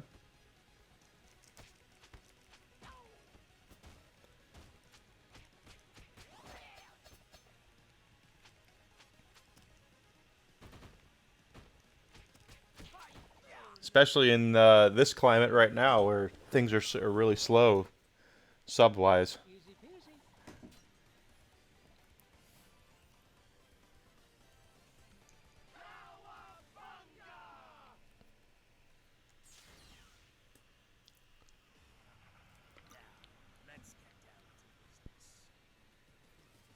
Way to go, bud. Congratulations.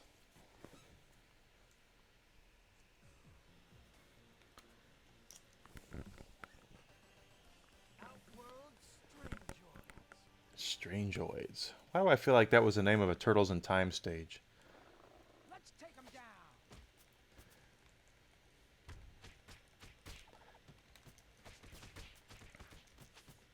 And so you can see that Raph here, you really do, you have to dash. That's the only thing that's gonna keep you.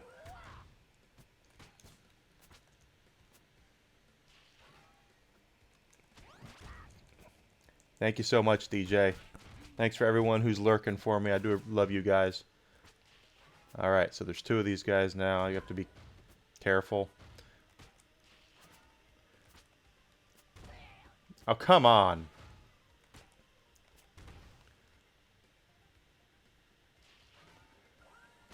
Come on. How can his range be that...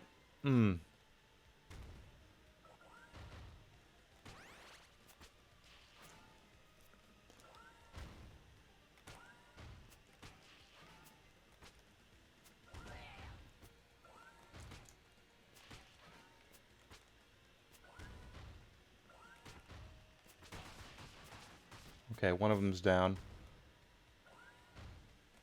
There we go. Pain in the rear, guys, I tell you.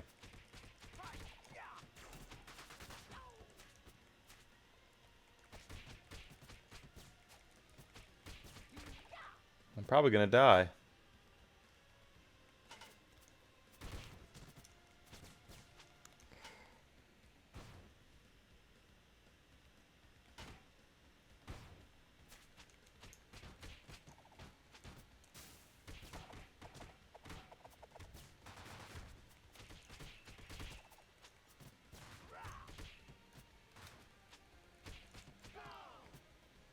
Down they go, alright.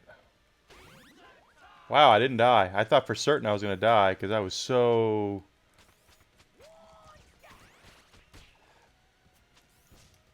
Yeah, it's going to sound really weird for me to say this, and I can't believe I'm saying it.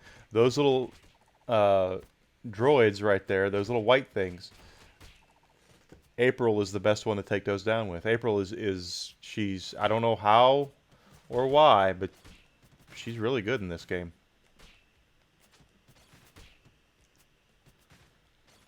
.300 points away from maxing out the power level.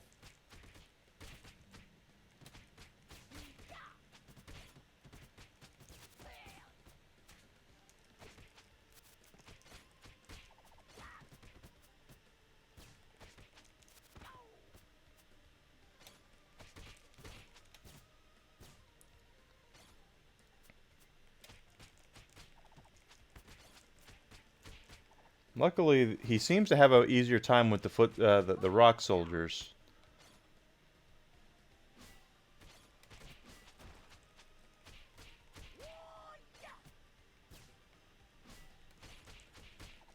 Go.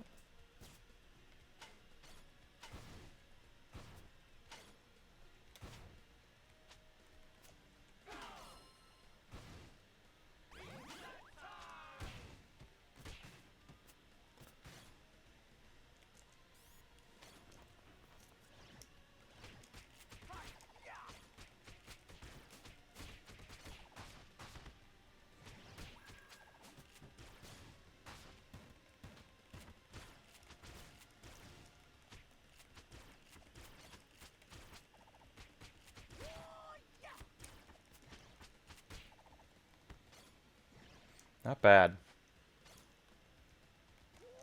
Suplex. Ah.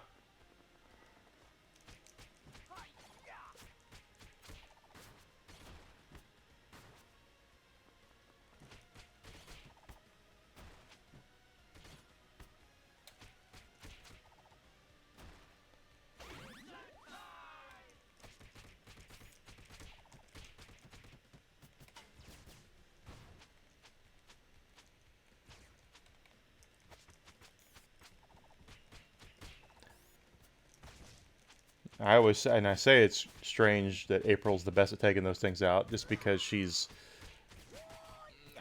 always been the damsel in distress, so it's a little strange that she would be so good. If she could fight like that, why can't she save herself? More pizza monsters.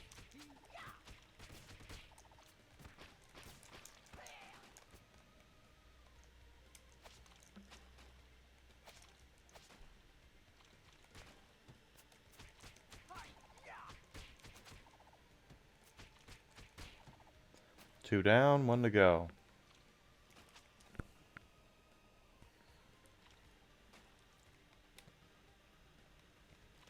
There we go. There we go. Down he goes.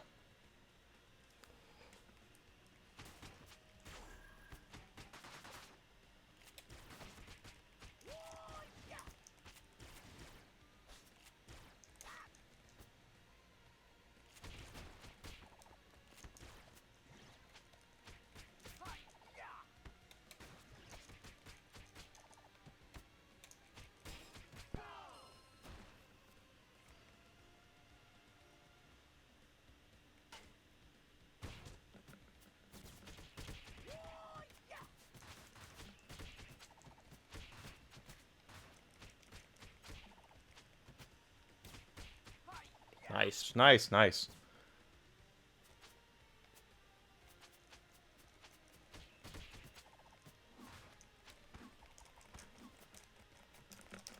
Golly, get off me.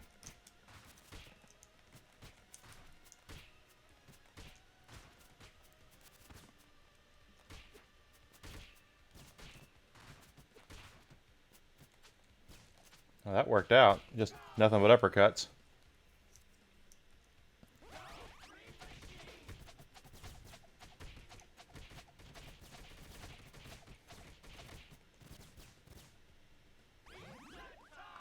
Alright, boss time. Mini boss time, actually.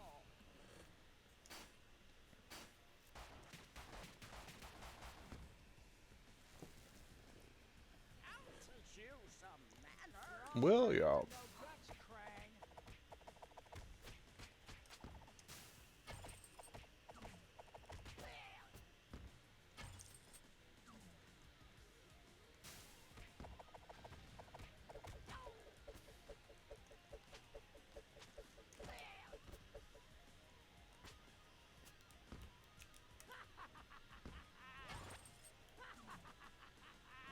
I forgot I could do this.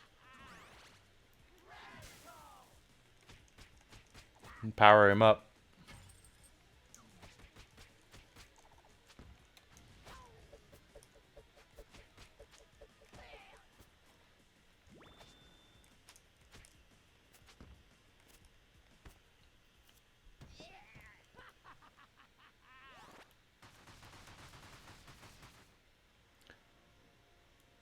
You fell for my diversion. I have a surprise for you.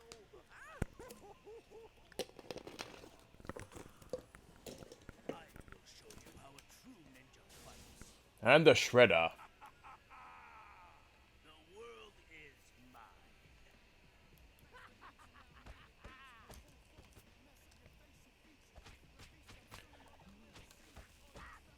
Kind of want to save the super attack for when he splits into 3. Like this.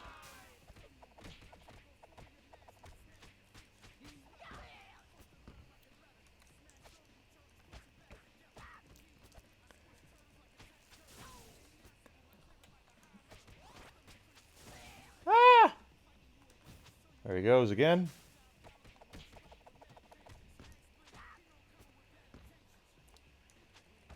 And when Cowabunga Collection comes out, I definitely want to play that for you guys, especially the arcade game and SNES Turtles in Time and stuff like that. It's just really well done stuff.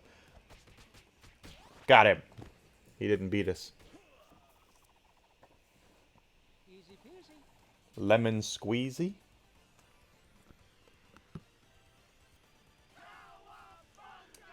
All right. You haven't seen the last of me. Have we not?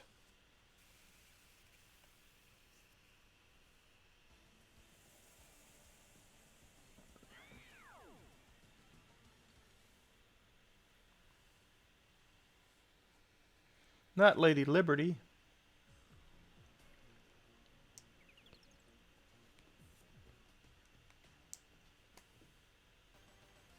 Wrath of the lady.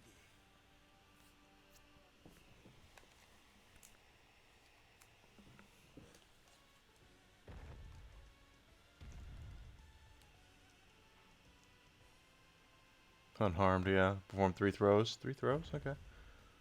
I can do 3 throws. Rule the earth with an iron fist. Probably not. Hi-ya!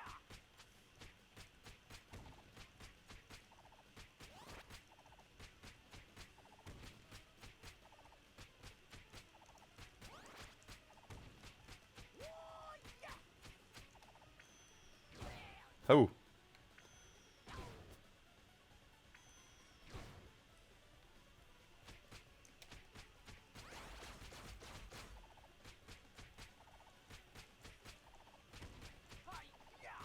Boy, we're just ripping him apart. Alright, here's gonna see. Is he even gonna call any foot soldiers?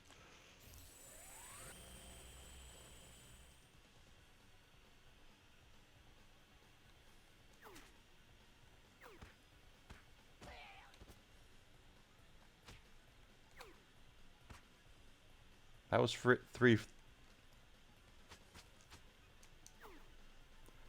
That was 3 throws. Why didn't it give me the thing for it?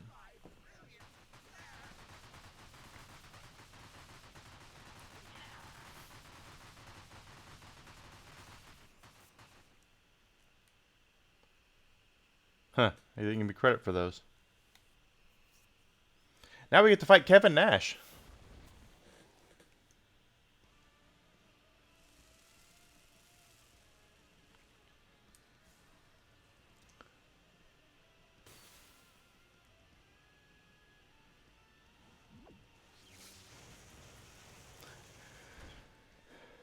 So old Kev here, he is going to be, completely invulnerable until he basically gives us an opening. So we kind of have to be patient here until he allows us the ability to hit him.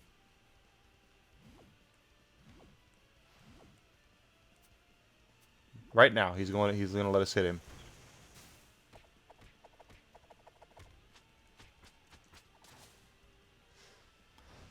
There he goes again. Once again, he's invulnerable. And he's probably going to kill us once. It looks like we're not going to have much of a choice here. He's about to let us in again.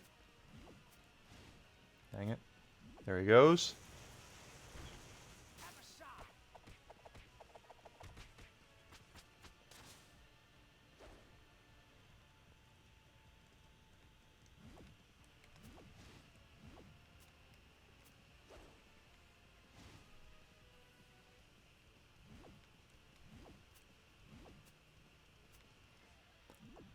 Get mad.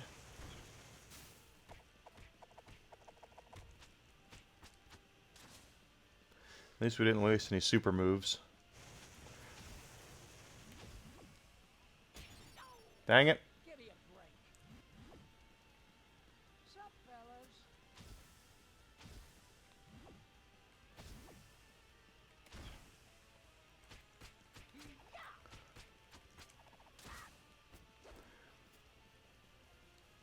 He's not hard. You just have to mind his, you just know you can't hit him until he lets you hit him.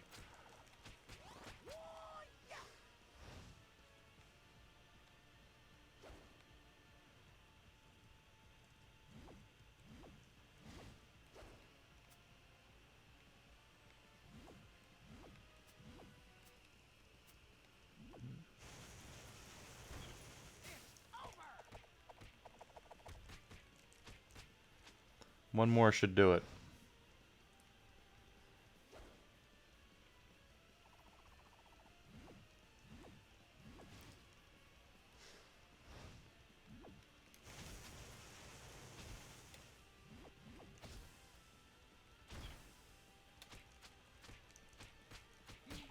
There we go. My revenge? Impossible.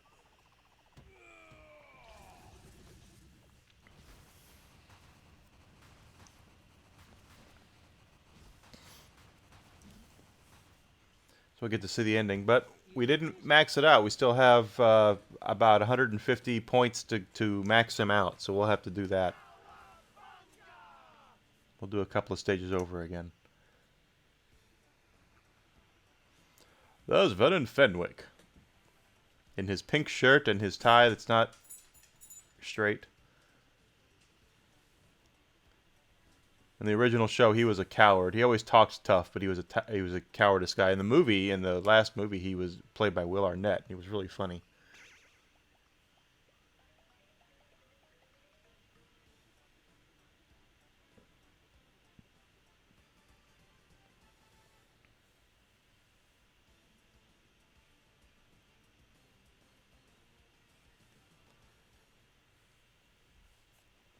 We didn't get to see that with some of the other characters. I skipped by it, so. And we'll go ahead and go through this real quick, and then we'll see the ending from doing all the extra stuff. So we'll see the neutrinos and the punk frogs and the news team, because we did all their extra stuff already. Cowabunga, thank you for playing. No problem. News team, punk frogs, neutrinos. Yeah, they went back and got the neutrinos for this. You put the neutrinos in this game. That's like a deep cut. I remember the neutrinos. Deep cut, baby. Deep cut. Okay. So we didn't max out Raph yet, so let's get Raph back out. Select your hero.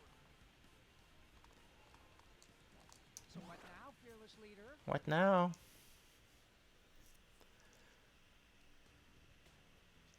And we'll have to go through a couple of stages again, and then we'll get Splinter back out because we didn't beat it with Splinter. We got close, but we didn't beat it with Splinter yet. We're, I think, halfway with him. And tomorrow will be a Leonardo day.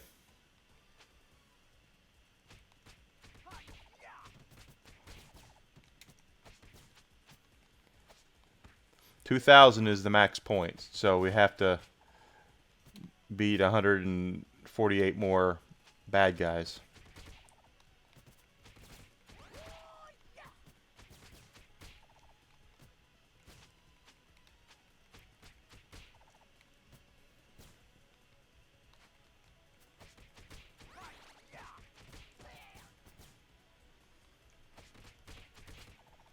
Not bad.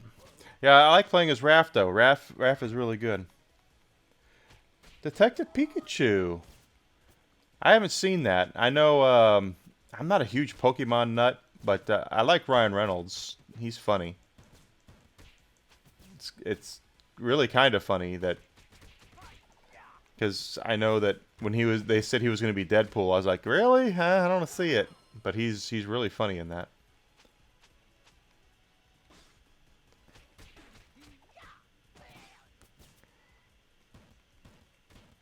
That's one of those movies that my girlfriend and I went to see together, and that's when I knew that we were going to be together for a while, for a long time, because she actually liked it. She's not a huge nerdy science fiction movie person like I am. She likes rom-coms and things like that. But she laughed her butt off when we watched Deadpool together because it's hilarious.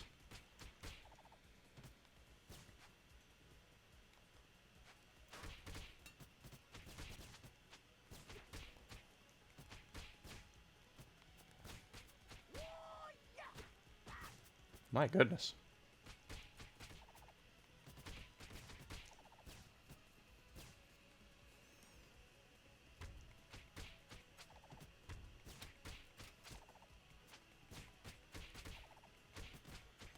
Okay.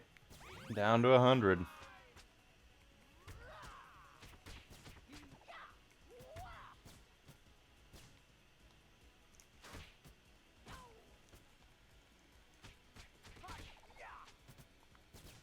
Deadpool is funny. Both Deadpools are really funny movies. I think the first one was better than the second one, but that's just the opinion of a fat old man. Uh, Deadpool is really funny. It's vulgar though. Like you need to go in expecting it to be a very vulgar, violent movie. It is not your family friendly Marvel film.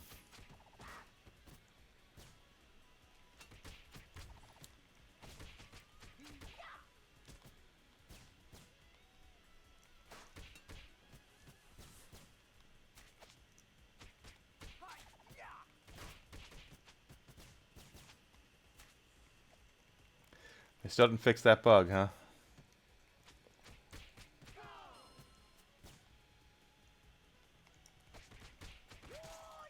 I remember trying to explain it to her. When I was going to see it. I said, "Yeah, it's he's a character who knows he's a character." And she was like, "What do you mean?" I was like, "He's a fourth wall breaking character. He knows exactly what he is, and he often talks to the audience and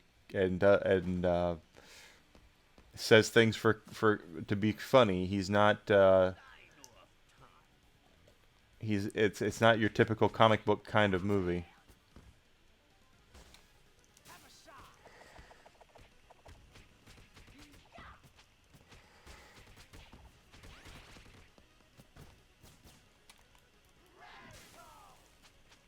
I am one tired turtle.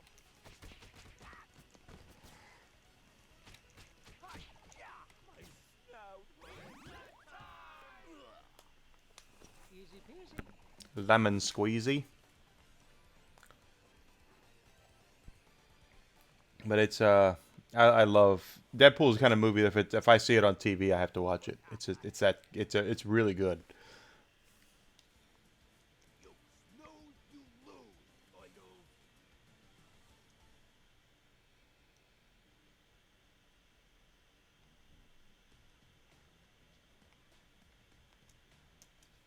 So if you haven't seen it, give it a go.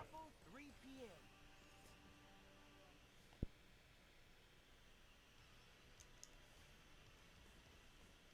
I know in the video games he's usually voiced by Nolan North, because of course he is. It's Nolan North is in every video game.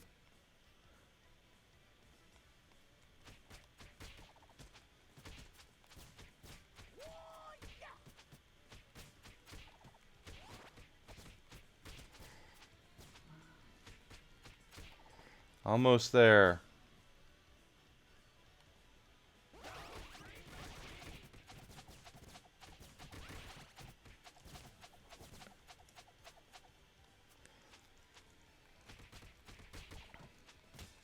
Doing fine, Drez. How you doing, buddy?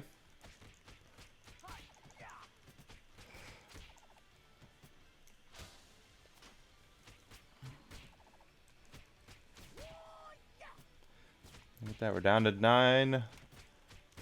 And then we'll get Splinter back out.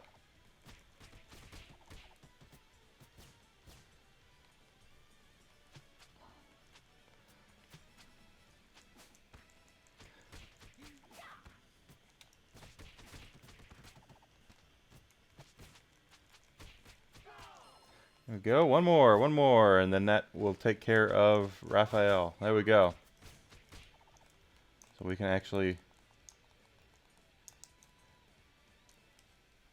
It should save it. Should save it now, so... Go in and check out our Select your hero. heroes. Yep. Alright. Splinter, I believe, is on level 5. Or 9, I mean. So let's do... Let's go back to level 9 for Splinter. And then all that'll be left is Leonardo once we take care of Master Splinter. Oh. Yeah, we did Leatherhead, so we're on level 10. A few screws loose. The standard Joy-Con controller. I know they make a classic controller. I wouldn't mind having one of those, but I'm not sure how. It's just money I don't need to spend.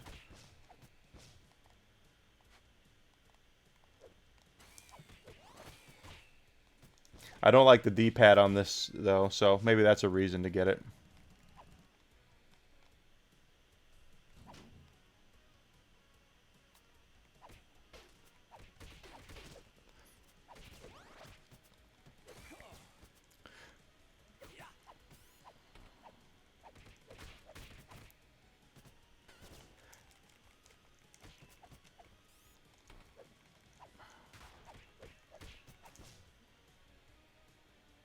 One of these days, I'd probably look at getting a Switch Classic controller. The problem, though, is that who knows what they're going to do. The Switch has been around for 5 years. Nintendo's got to be looking at new hardware before too much longer. Quite delicious.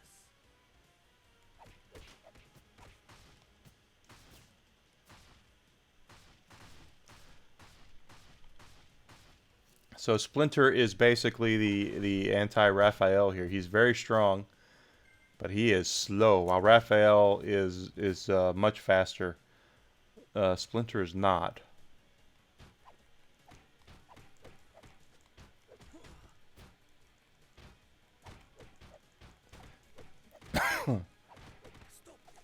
My goodness.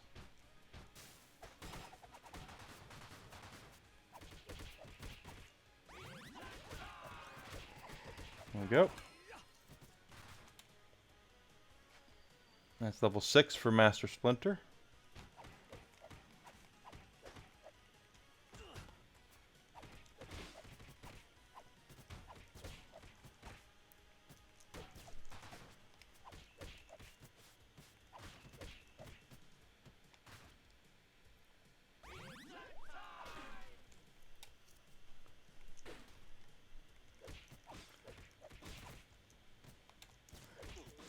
Oh, TVs. Yeah, I made, when this Wii U came out, I bought a classic controller immediately for that, and to this day I've never used it. So I didn't do it with the Switch.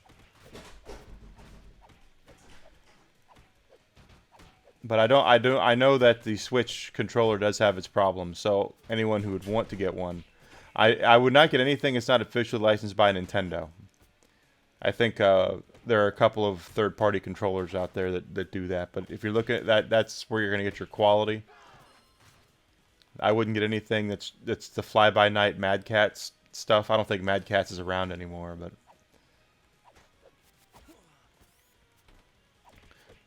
when I worked at the store, Mad Catz and Pelican were the two companies we dealt with for third-party controllers, and they were usually exceedingly horrible.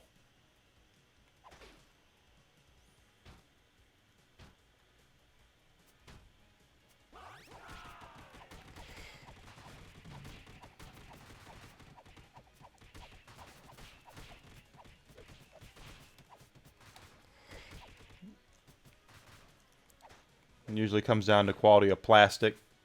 I know Pelican used to use a plastic that was so cheap that it would literally break in your hands if you were gripping the controller. I've seen people grip it to where the plastic would break. It was so cheap, but I don't think they make. I don't think that happens anymore. I don't think Pelican really exists. I know they've changed the performance products, and they're now licensed by Nintendo, I think, and I believe they have a quality they have to uphold to have that status with Nintendo. I can tell you that I've thrown away several Pelican Xbox controllers because they were so bad.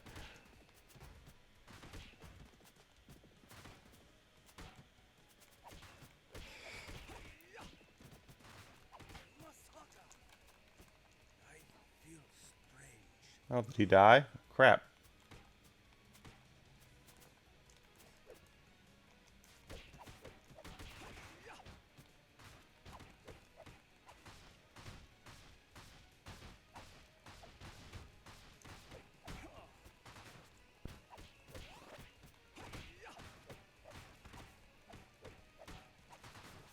Yeah, so I was trying not to trust a lot of third-party controllers. I'm just not that guy. I know it's probably it sounds uppity of me to talk that way, but Delete the turtles. I just don't trust them. Discipline is the key.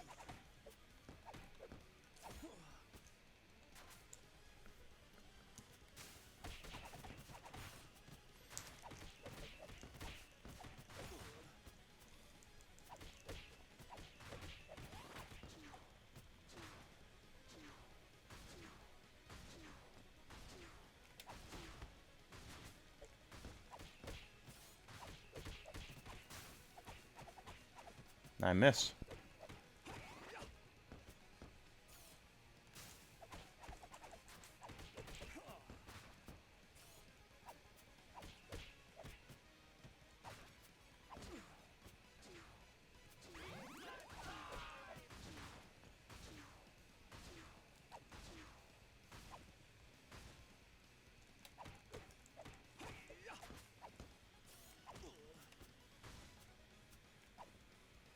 Come on.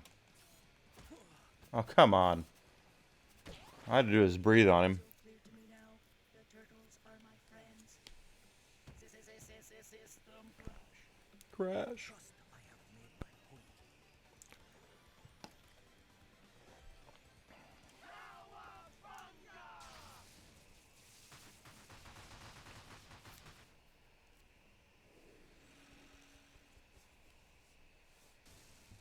Tonight I dine on turtle soup. This is the Zelda version of it, though. This is the Skyward Sword controller, which is the best part about that Skyward Sword release. Skyward Sword on the Switch is pretty terrible. Dinosaur stampede.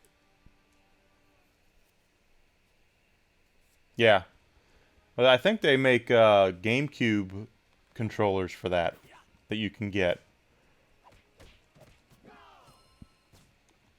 So if they still make those are probably pretty good quality.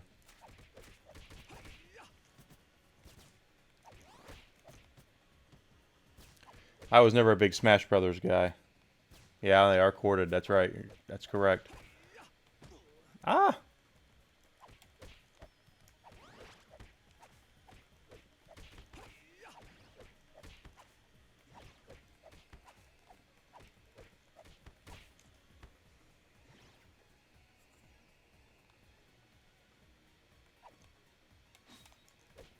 I would say the same thing, but truth of the matter is that my dog stays over there, and I have so many cords running right now from my television to this computer streaming off of. I can't be uppity about that anymore, but I do prefer wireless controllers.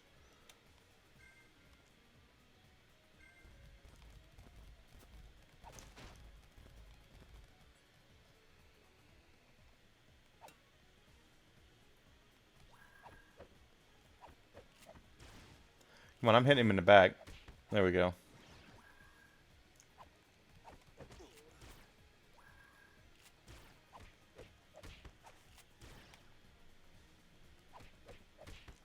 There we go. Haha. Thank you, Amanda, for lurking.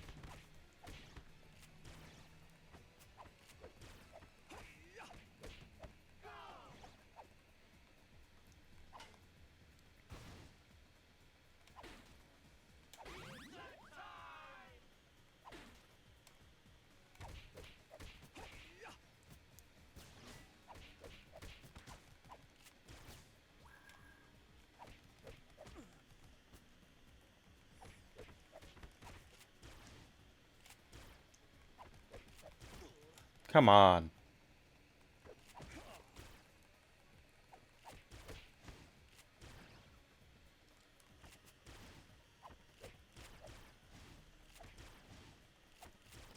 Come on. Pain in the rear those things are with the shields.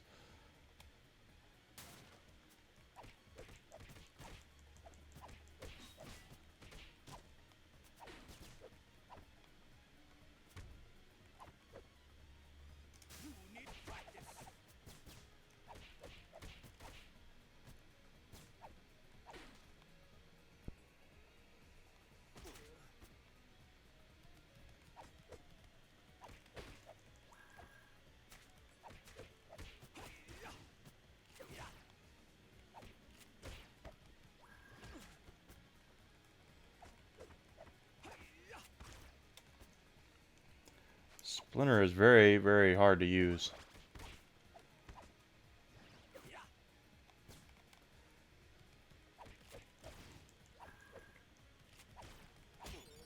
Ha. I feel strange.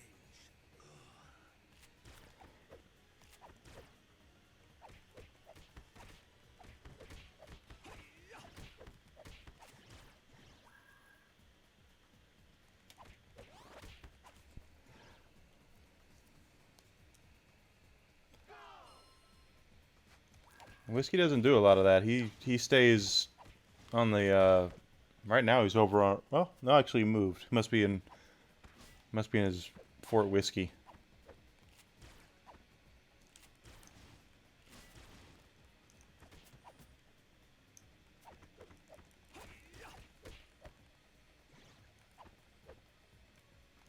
All right. Yep, there we go.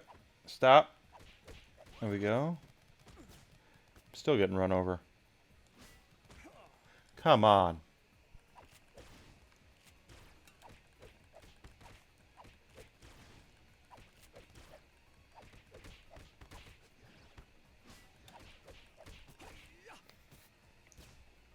Yeah, Splinter is too slow.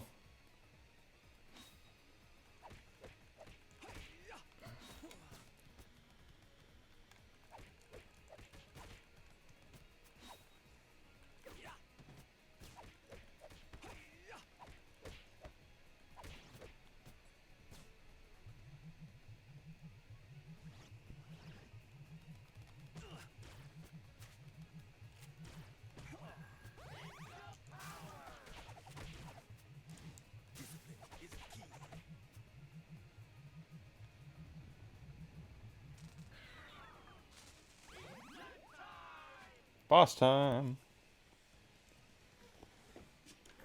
Glory to the Triceraton Empire.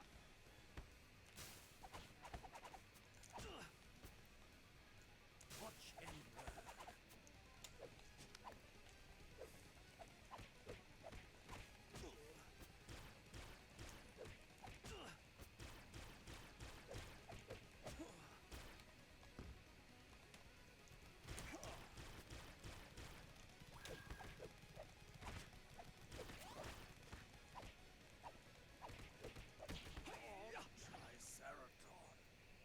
No! He wasn't that bad there. I have made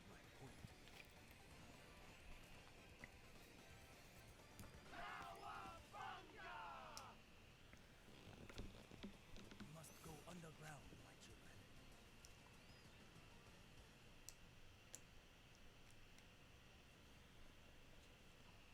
And this should be where we fight Baxter, if I'm not mistaken. Which would be an interesting fight for Splinter because he's not a real anti-air guy, so we'll see. I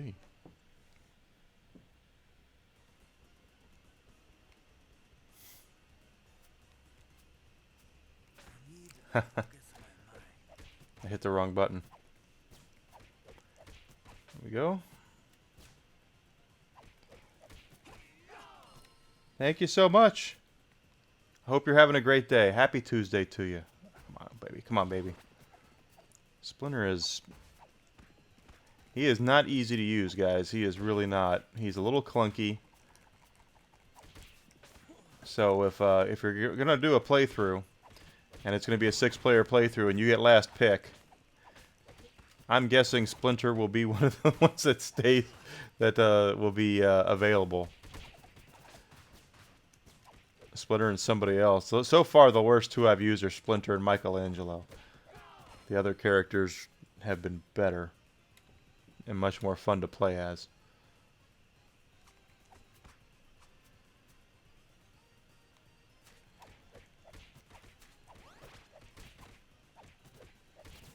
I have a feeling that you're going to see a lot of people picking Donatello first. That's what I did.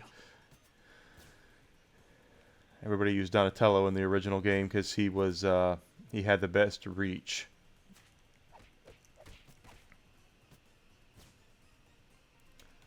In the original Nintendo game, not only did he have the best reach, he had the most power. It was kind of unfair. It was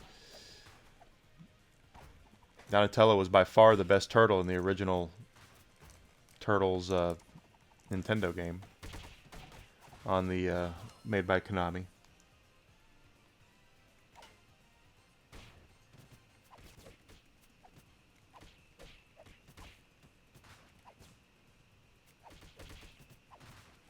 I mean, Splinter is really strong. It's not like he's a chump here. He's not, but he is. He's very deliberate. So you have to make sure what you're doing is what you want. You know, the direction you want to go and what you want to do. Because if he leaves himself open and he can't recover in time.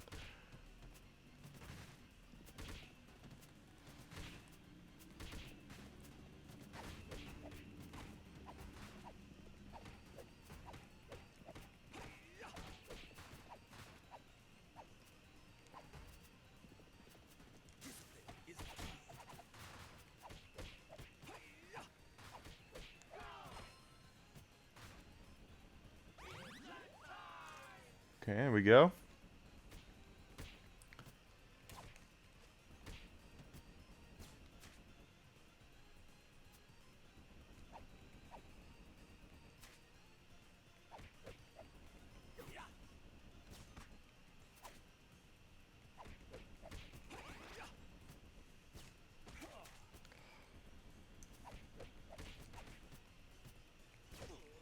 Crap.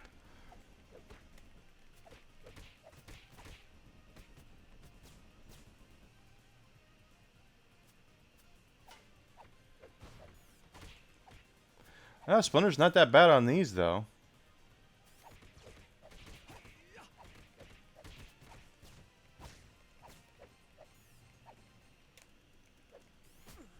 Ow. Yeah, he's not that bad on those. I would still say April's probably best. I don't know what it is about her speed, but she is... Alright, I don't want to get frozen again. I ran right through him.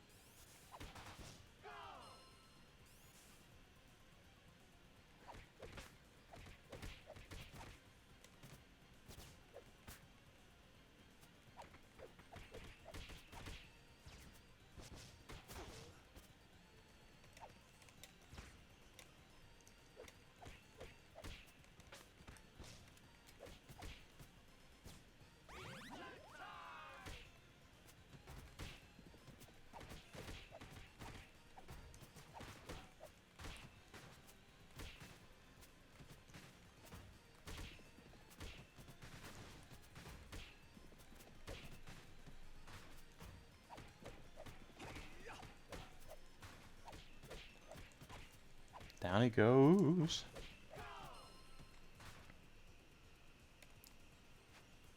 Alright, we're gonna have some... Jump at me. There we go. Good.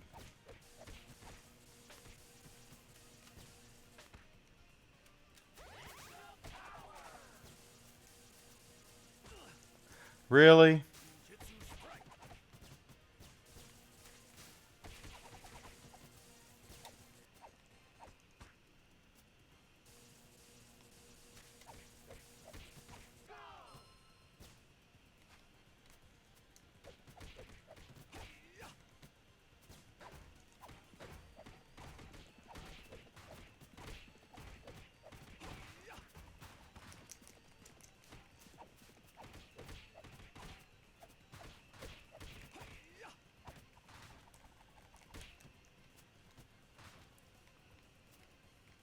Alright, more of these guys.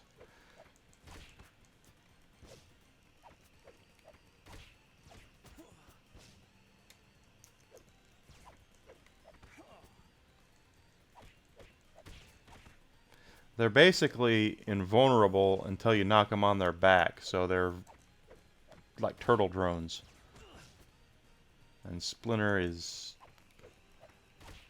Again, he's deliberate, so he's not that bad on these. But he's not the best either. There we go. Down they go there. Alright, this should be an interesting fight, because Baxter is a very airborne enemy. And Splinter is not exactly the best anti-air character.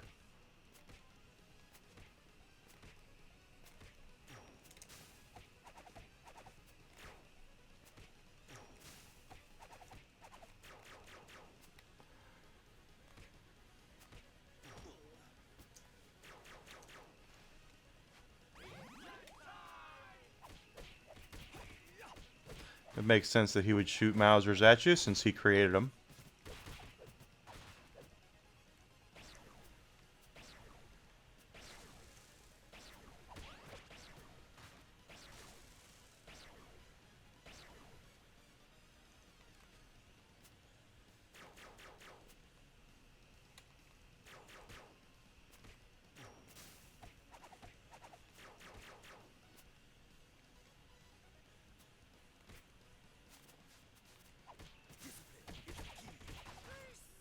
Good.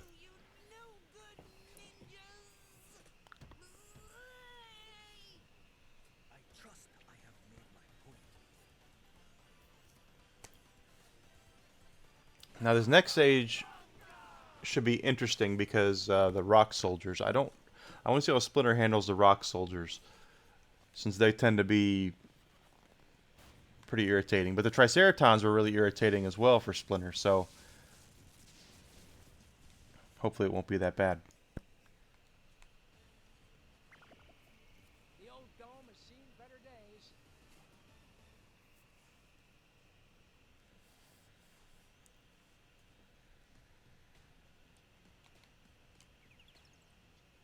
We got Splinter up to level 7. Technodrome redux.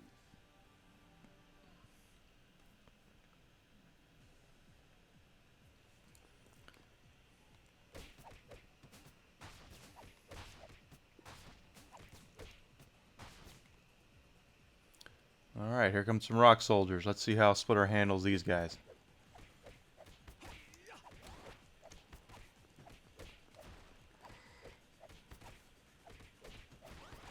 Not that bad. You just have to remember with the rock soldiers, you got to stay out of their way with their rushing at you. Because you cannot knock them out of that animation. If they're rushing, they're rushing.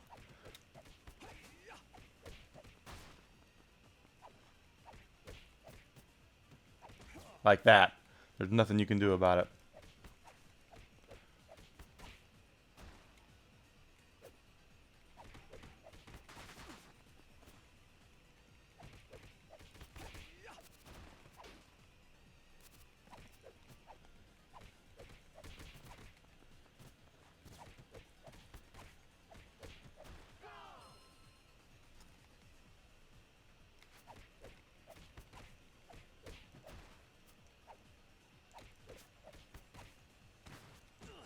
Knuckle sandwich.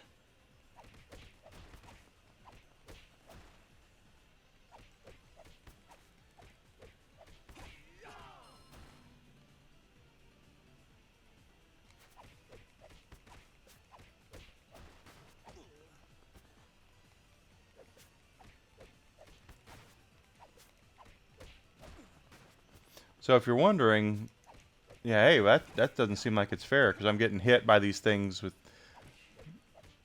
You're right, it's not, and that's kind of in. That's exactly how the arcade games were back in the day. They were not fair. They weren't supposed to be fair. They were trying. They were there to get your money. That's the whole point. You know, to beat the original Ninja Turtles arcade game, it was several dollars usually.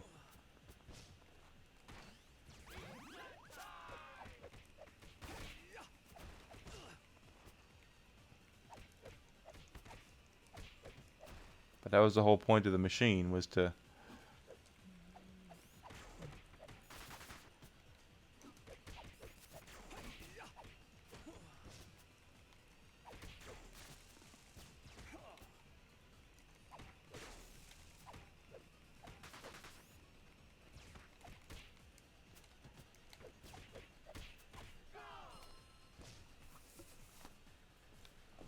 Alright, here's our mini boss area.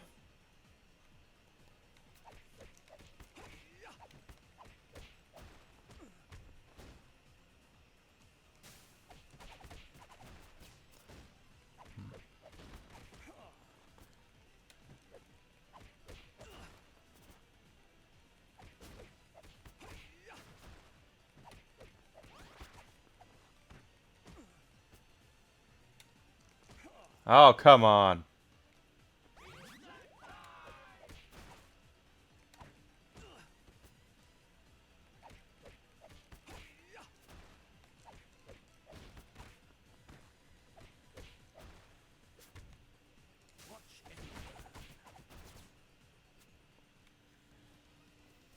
Here he is, General Trag. Lord Krang's will shall be done. One thing he needs is a shield. Not like he's made of rock or something. So Splinter's super attack might be the worst out of all of them.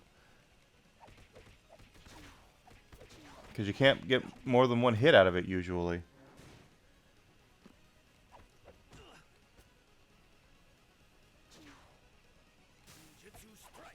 I got two out of it that time. There we go.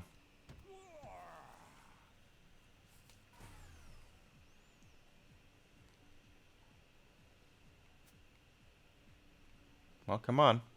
There we all knew you were gonna rush me.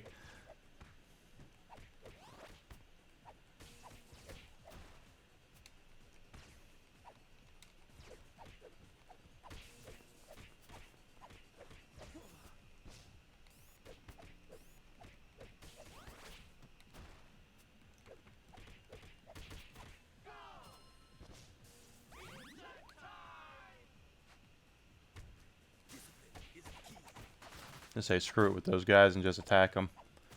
Same with the super attack.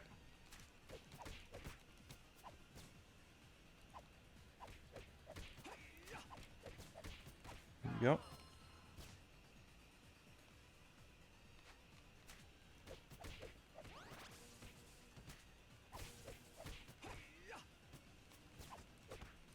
Come on, baby. Oh, down he goes.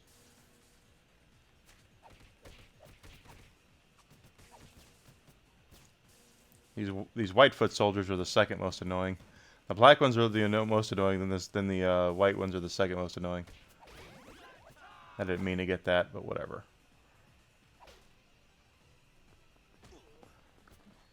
No, I guess it didn't matter. I took the hit over here. It would have been off the screen anyway.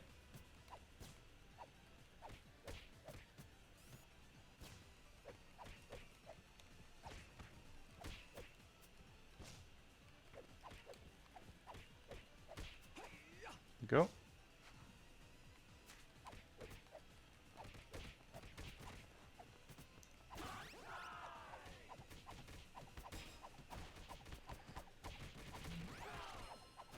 That's level 8 for Splinter, right? It is. Okay.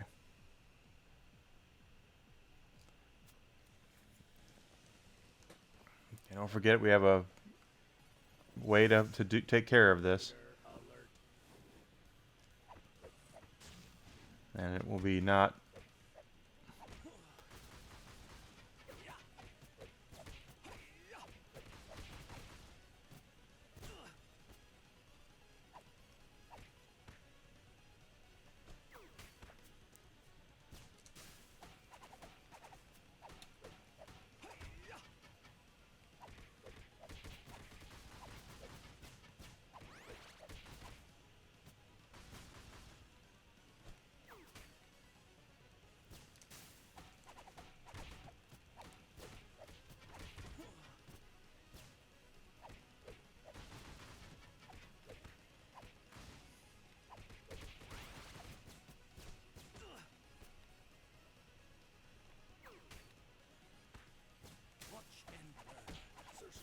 Down they go.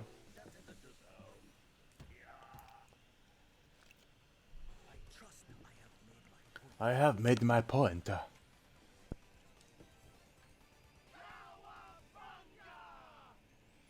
Cowabunga, baby. Let's crash Shredder's party, amigos.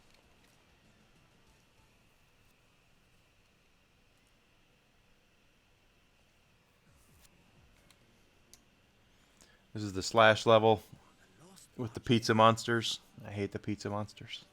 I don't like using the word hate. I don't say it very often.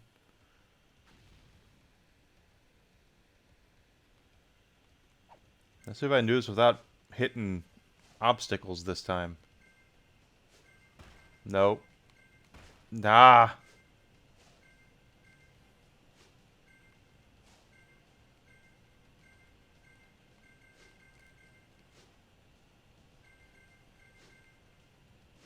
Almost. Maybe next time.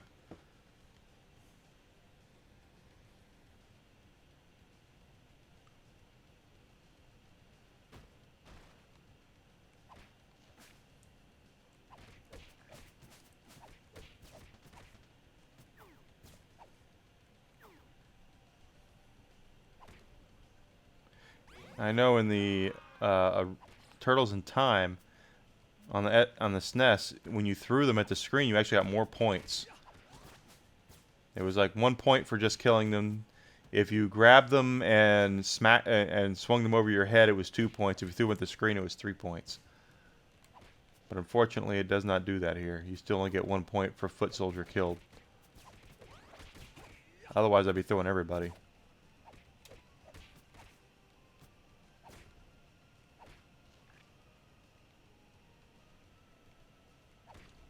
Alright, pizza monster again.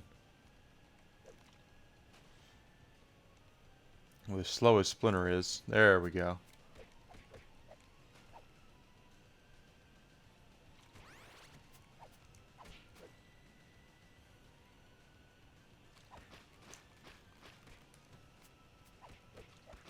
Oh, come on.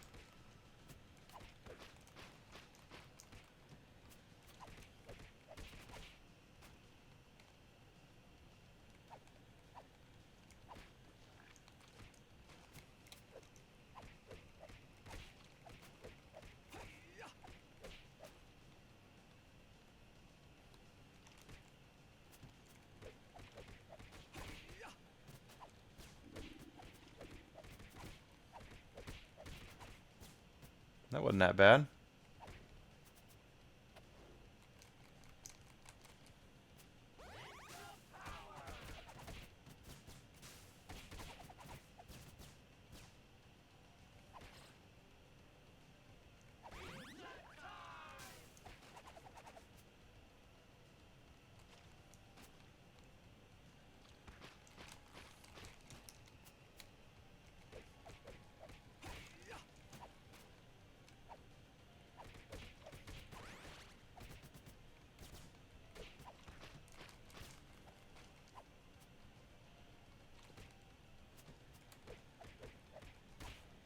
Down he goes. Good.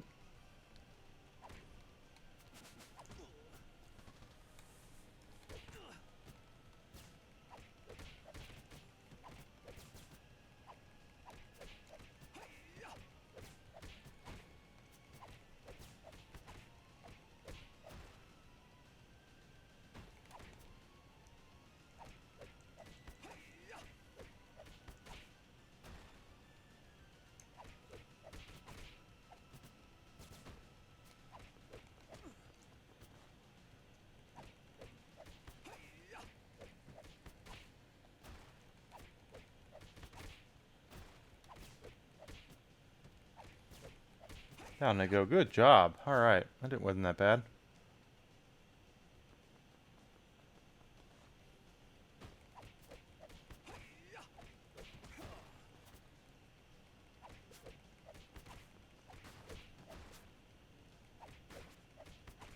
Yeah.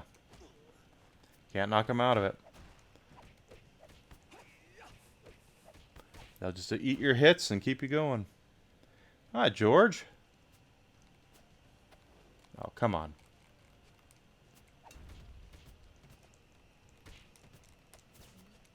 That's a weird bug right there. With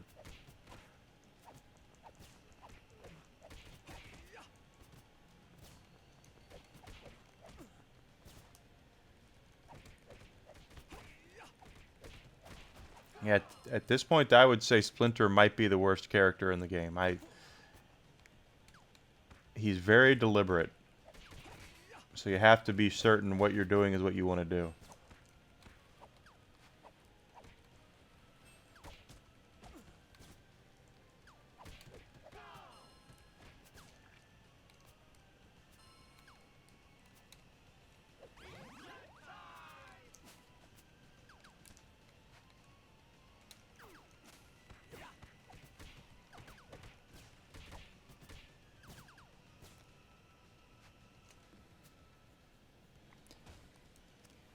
Not really. New podcast went up yesterday. And thinking about how to revive my YouTube channel and get that going.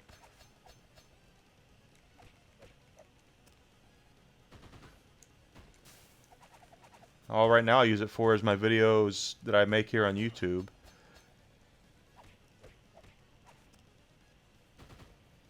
I might tape another podcast today. I did 4 yesterday. Might do 5 today. We'll see. I want to try to stay ahead if I can. Missed.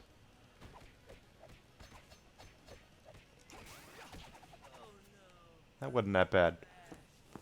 Splinter's okay against bosses, but he's very slow when you're dealing with mobs.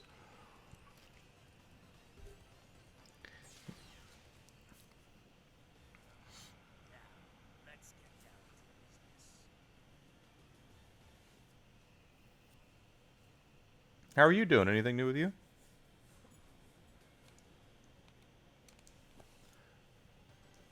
Outworld strangers.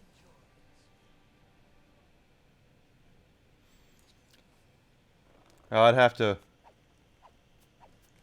brush my hair more often if I do YouTube. Start doing YouTube videos.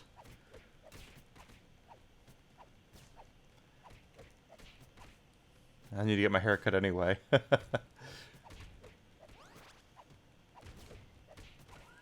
Alright, now these guys always tick me off, the spider guys.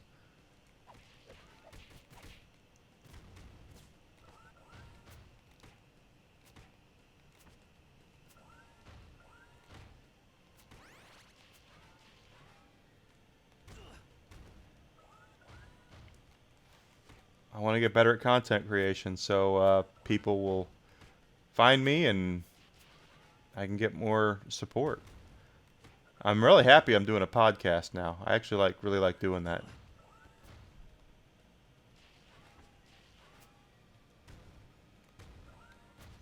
Oh, you made affiliate too. Congratulations. That's two of my friends that have made affiliate in the last couple of days. Way to go. It was a big deal for me to hit affiliate. It took me a long time.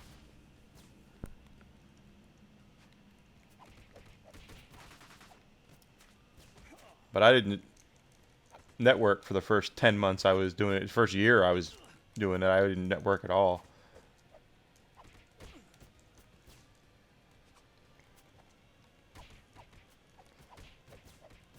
Ah! I'm usually busy at night with things here at the house, but if I'm around, I'll stop in. I know tonight shouldn't be much different. I have to cook dinner.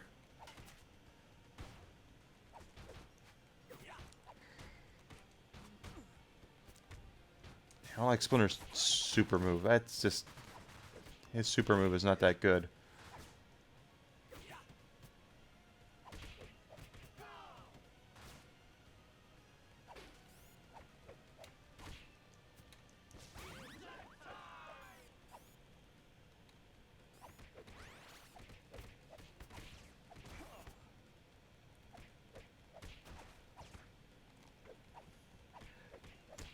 When I first started, I thought I would just come on here and just see if anybody would come, and I didn't go on Twitter.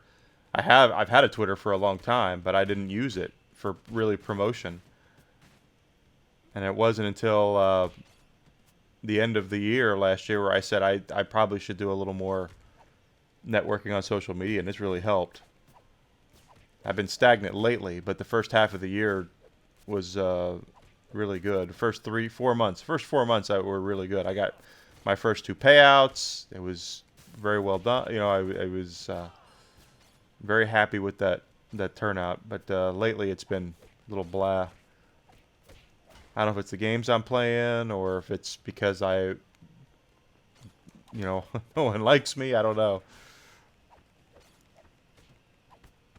Ah.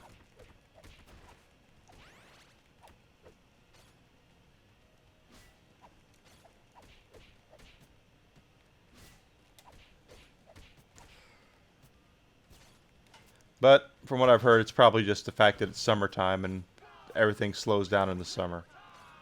Ah.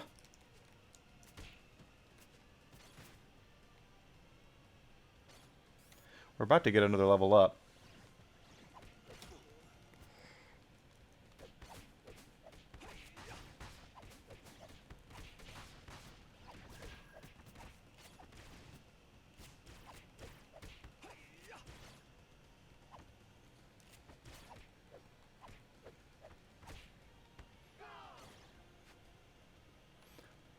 That's another thing I'm thinking, that I'm too much of a variety streamer to really do well. People aren't gonna... You have to make your mark first with a game and then go from there. The problem is that I don't want to get stale playing the same game, and unfortunately, that's how people make a name for themselves on Twitch, is by playing one game over and over again. Then they can go into variety stuff.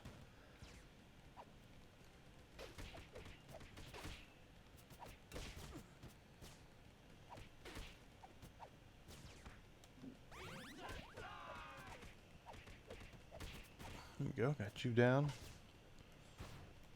Most of my early followers found me playing Borderlands. More pizza monsters.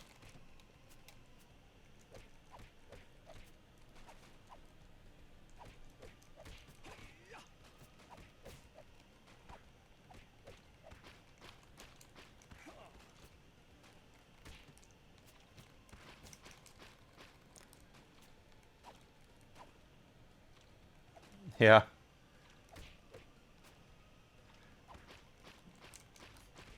I need to... There we go, level up. One more level and then... Ah!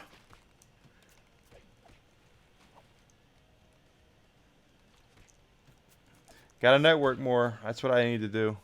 Level 9. So we'll probably have to branch out and play another couple of levels after we beat the game with Splinter.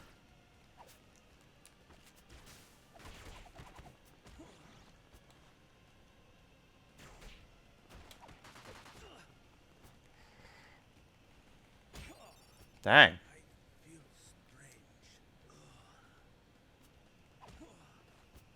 strange. Ninja Turtles, you mean? Or Borderlands? Oh, my friend is playing Animal Crossing. Good morning, Daylight.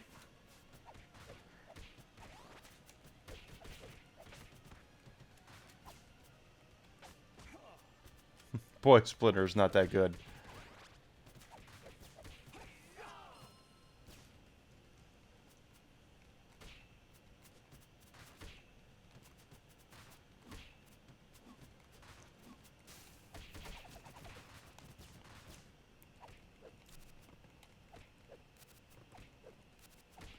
There we go. Oh, yeah, I played. That was what I streamed primarily. Borderlands 3 was what most people found me playing.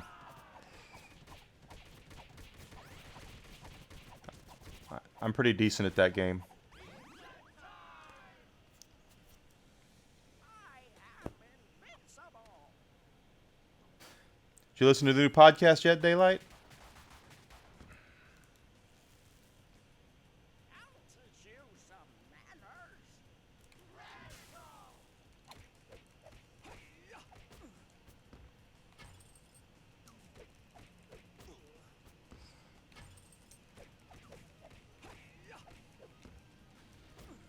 Ha.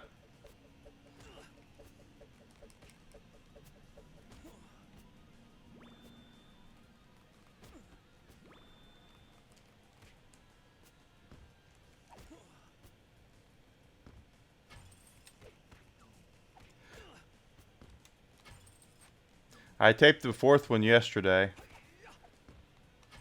And then I probably will get the fifth one done this week sometime as well.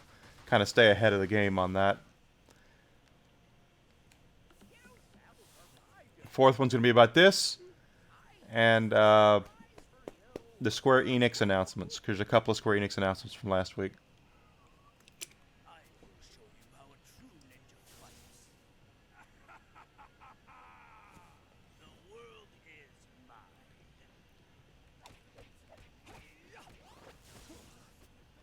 Alright, so we're going to save our super moves. We're not going to use them. So I want to use them when he splits into three, like this.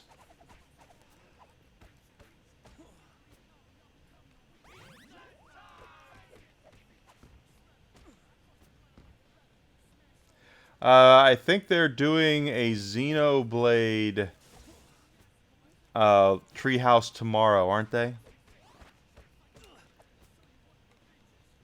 Probably won't cover that. It's only about one game.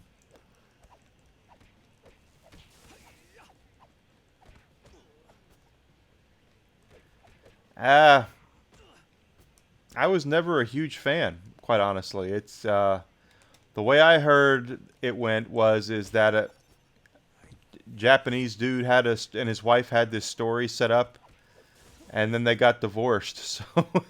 So it wasn't as succinct as it should have been. It started with Xenogears on a PlayStation, and it did really well on PlayStation.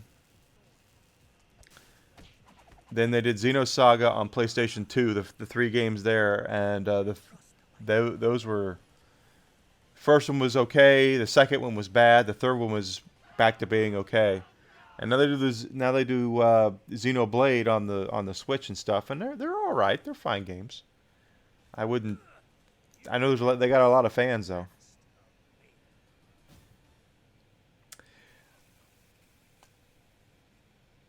I don't remember. I have to play it and I remember to see how it plays. I know Xenogears was a combo game. It was more about the combos. You had a strong, medium, and light attack, I think, or a strong and a light attack, and you could use the button combinations to in battles to do that. It was to fight. It was fine. My big problem with yeah, yeah, still, but just still JRPG. It's still a JRPG, standard JRPG with your turn-based battles. With an iron fist. I know that the my problem with Xenogears was there was a character in the game that you used through most of the game, and you level them up and you power them up and all that, and then come to find out, in the last part of the game, they take that character from you. So that's kind of annoying.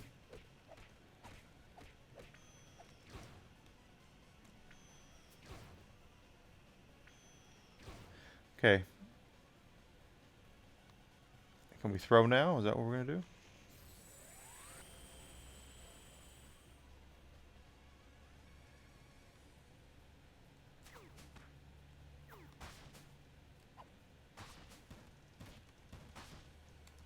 Did that count as one? No. And why did it say perform 3 throws? And I did, and it doesn't count.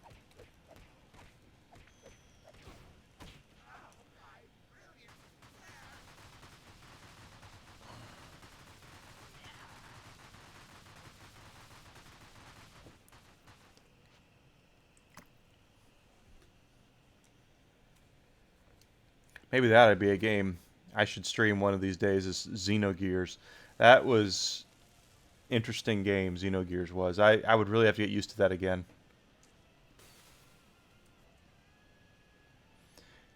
Kevin Nash coming up. I will get my revenge.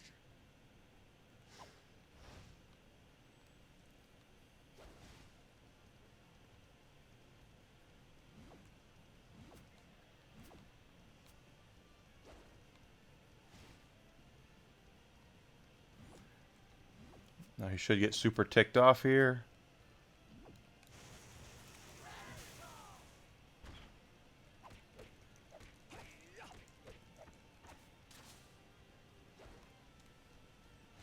That didn't work out the way I wanted it to. That's okay.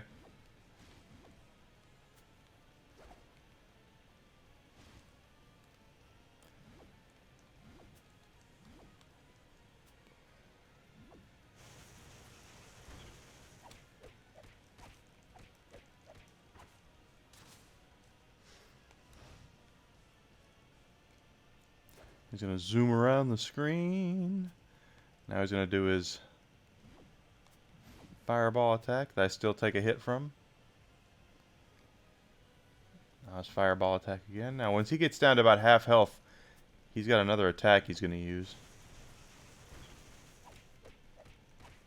I don't know what it is about these games, but when I was playing Elden Ring, the same thing happens. There's his other attack. That you get them halfway down, and then they start doing their big attacks, and it's like, this is not hard. Why are you saving your big guns until the end?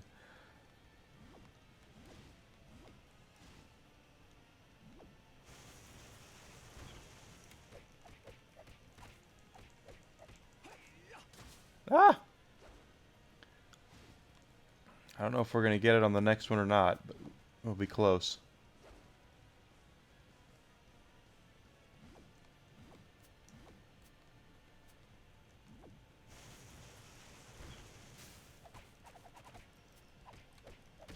Got him. My revenge.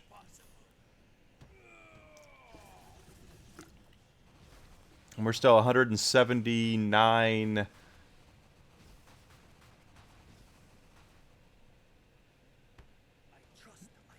No, we got it. Okay, we're still about 143 away now from maxing out the level. Varden Fenwick here. Why April isn't on TV and Vernon is, I do not know.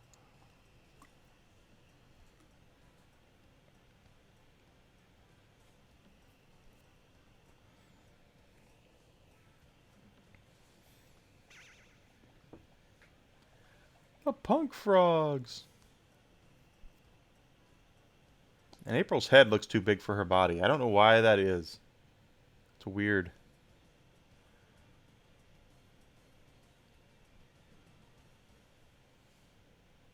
Happy Splinter.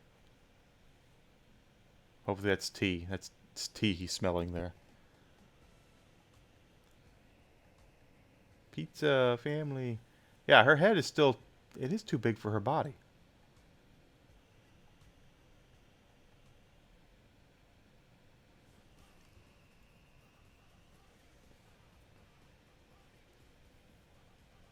I'm not just saying that because of her chest, because that was the biggest part of her body in the old TV show. That she was very Amazonian in that, but that's because the turtles are so much shorter than she is. But everybody else looks normal, but her, for some reason, her head just looks... She's super deformed. SD.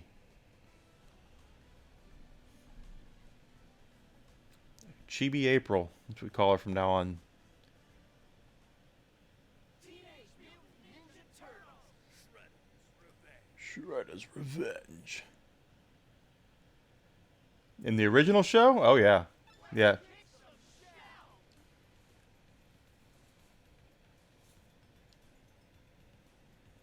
And she was very... I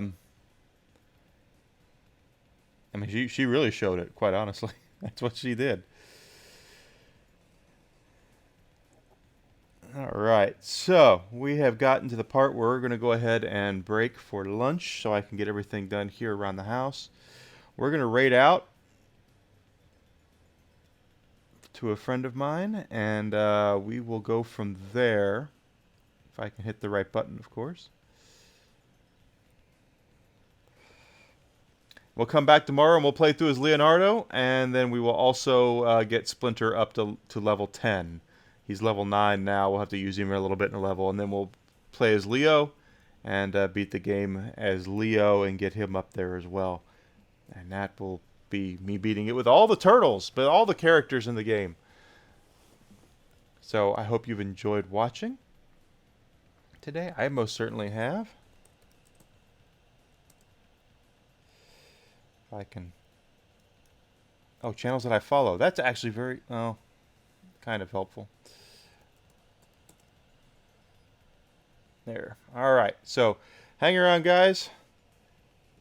Show some support and love. Appreciate you being here.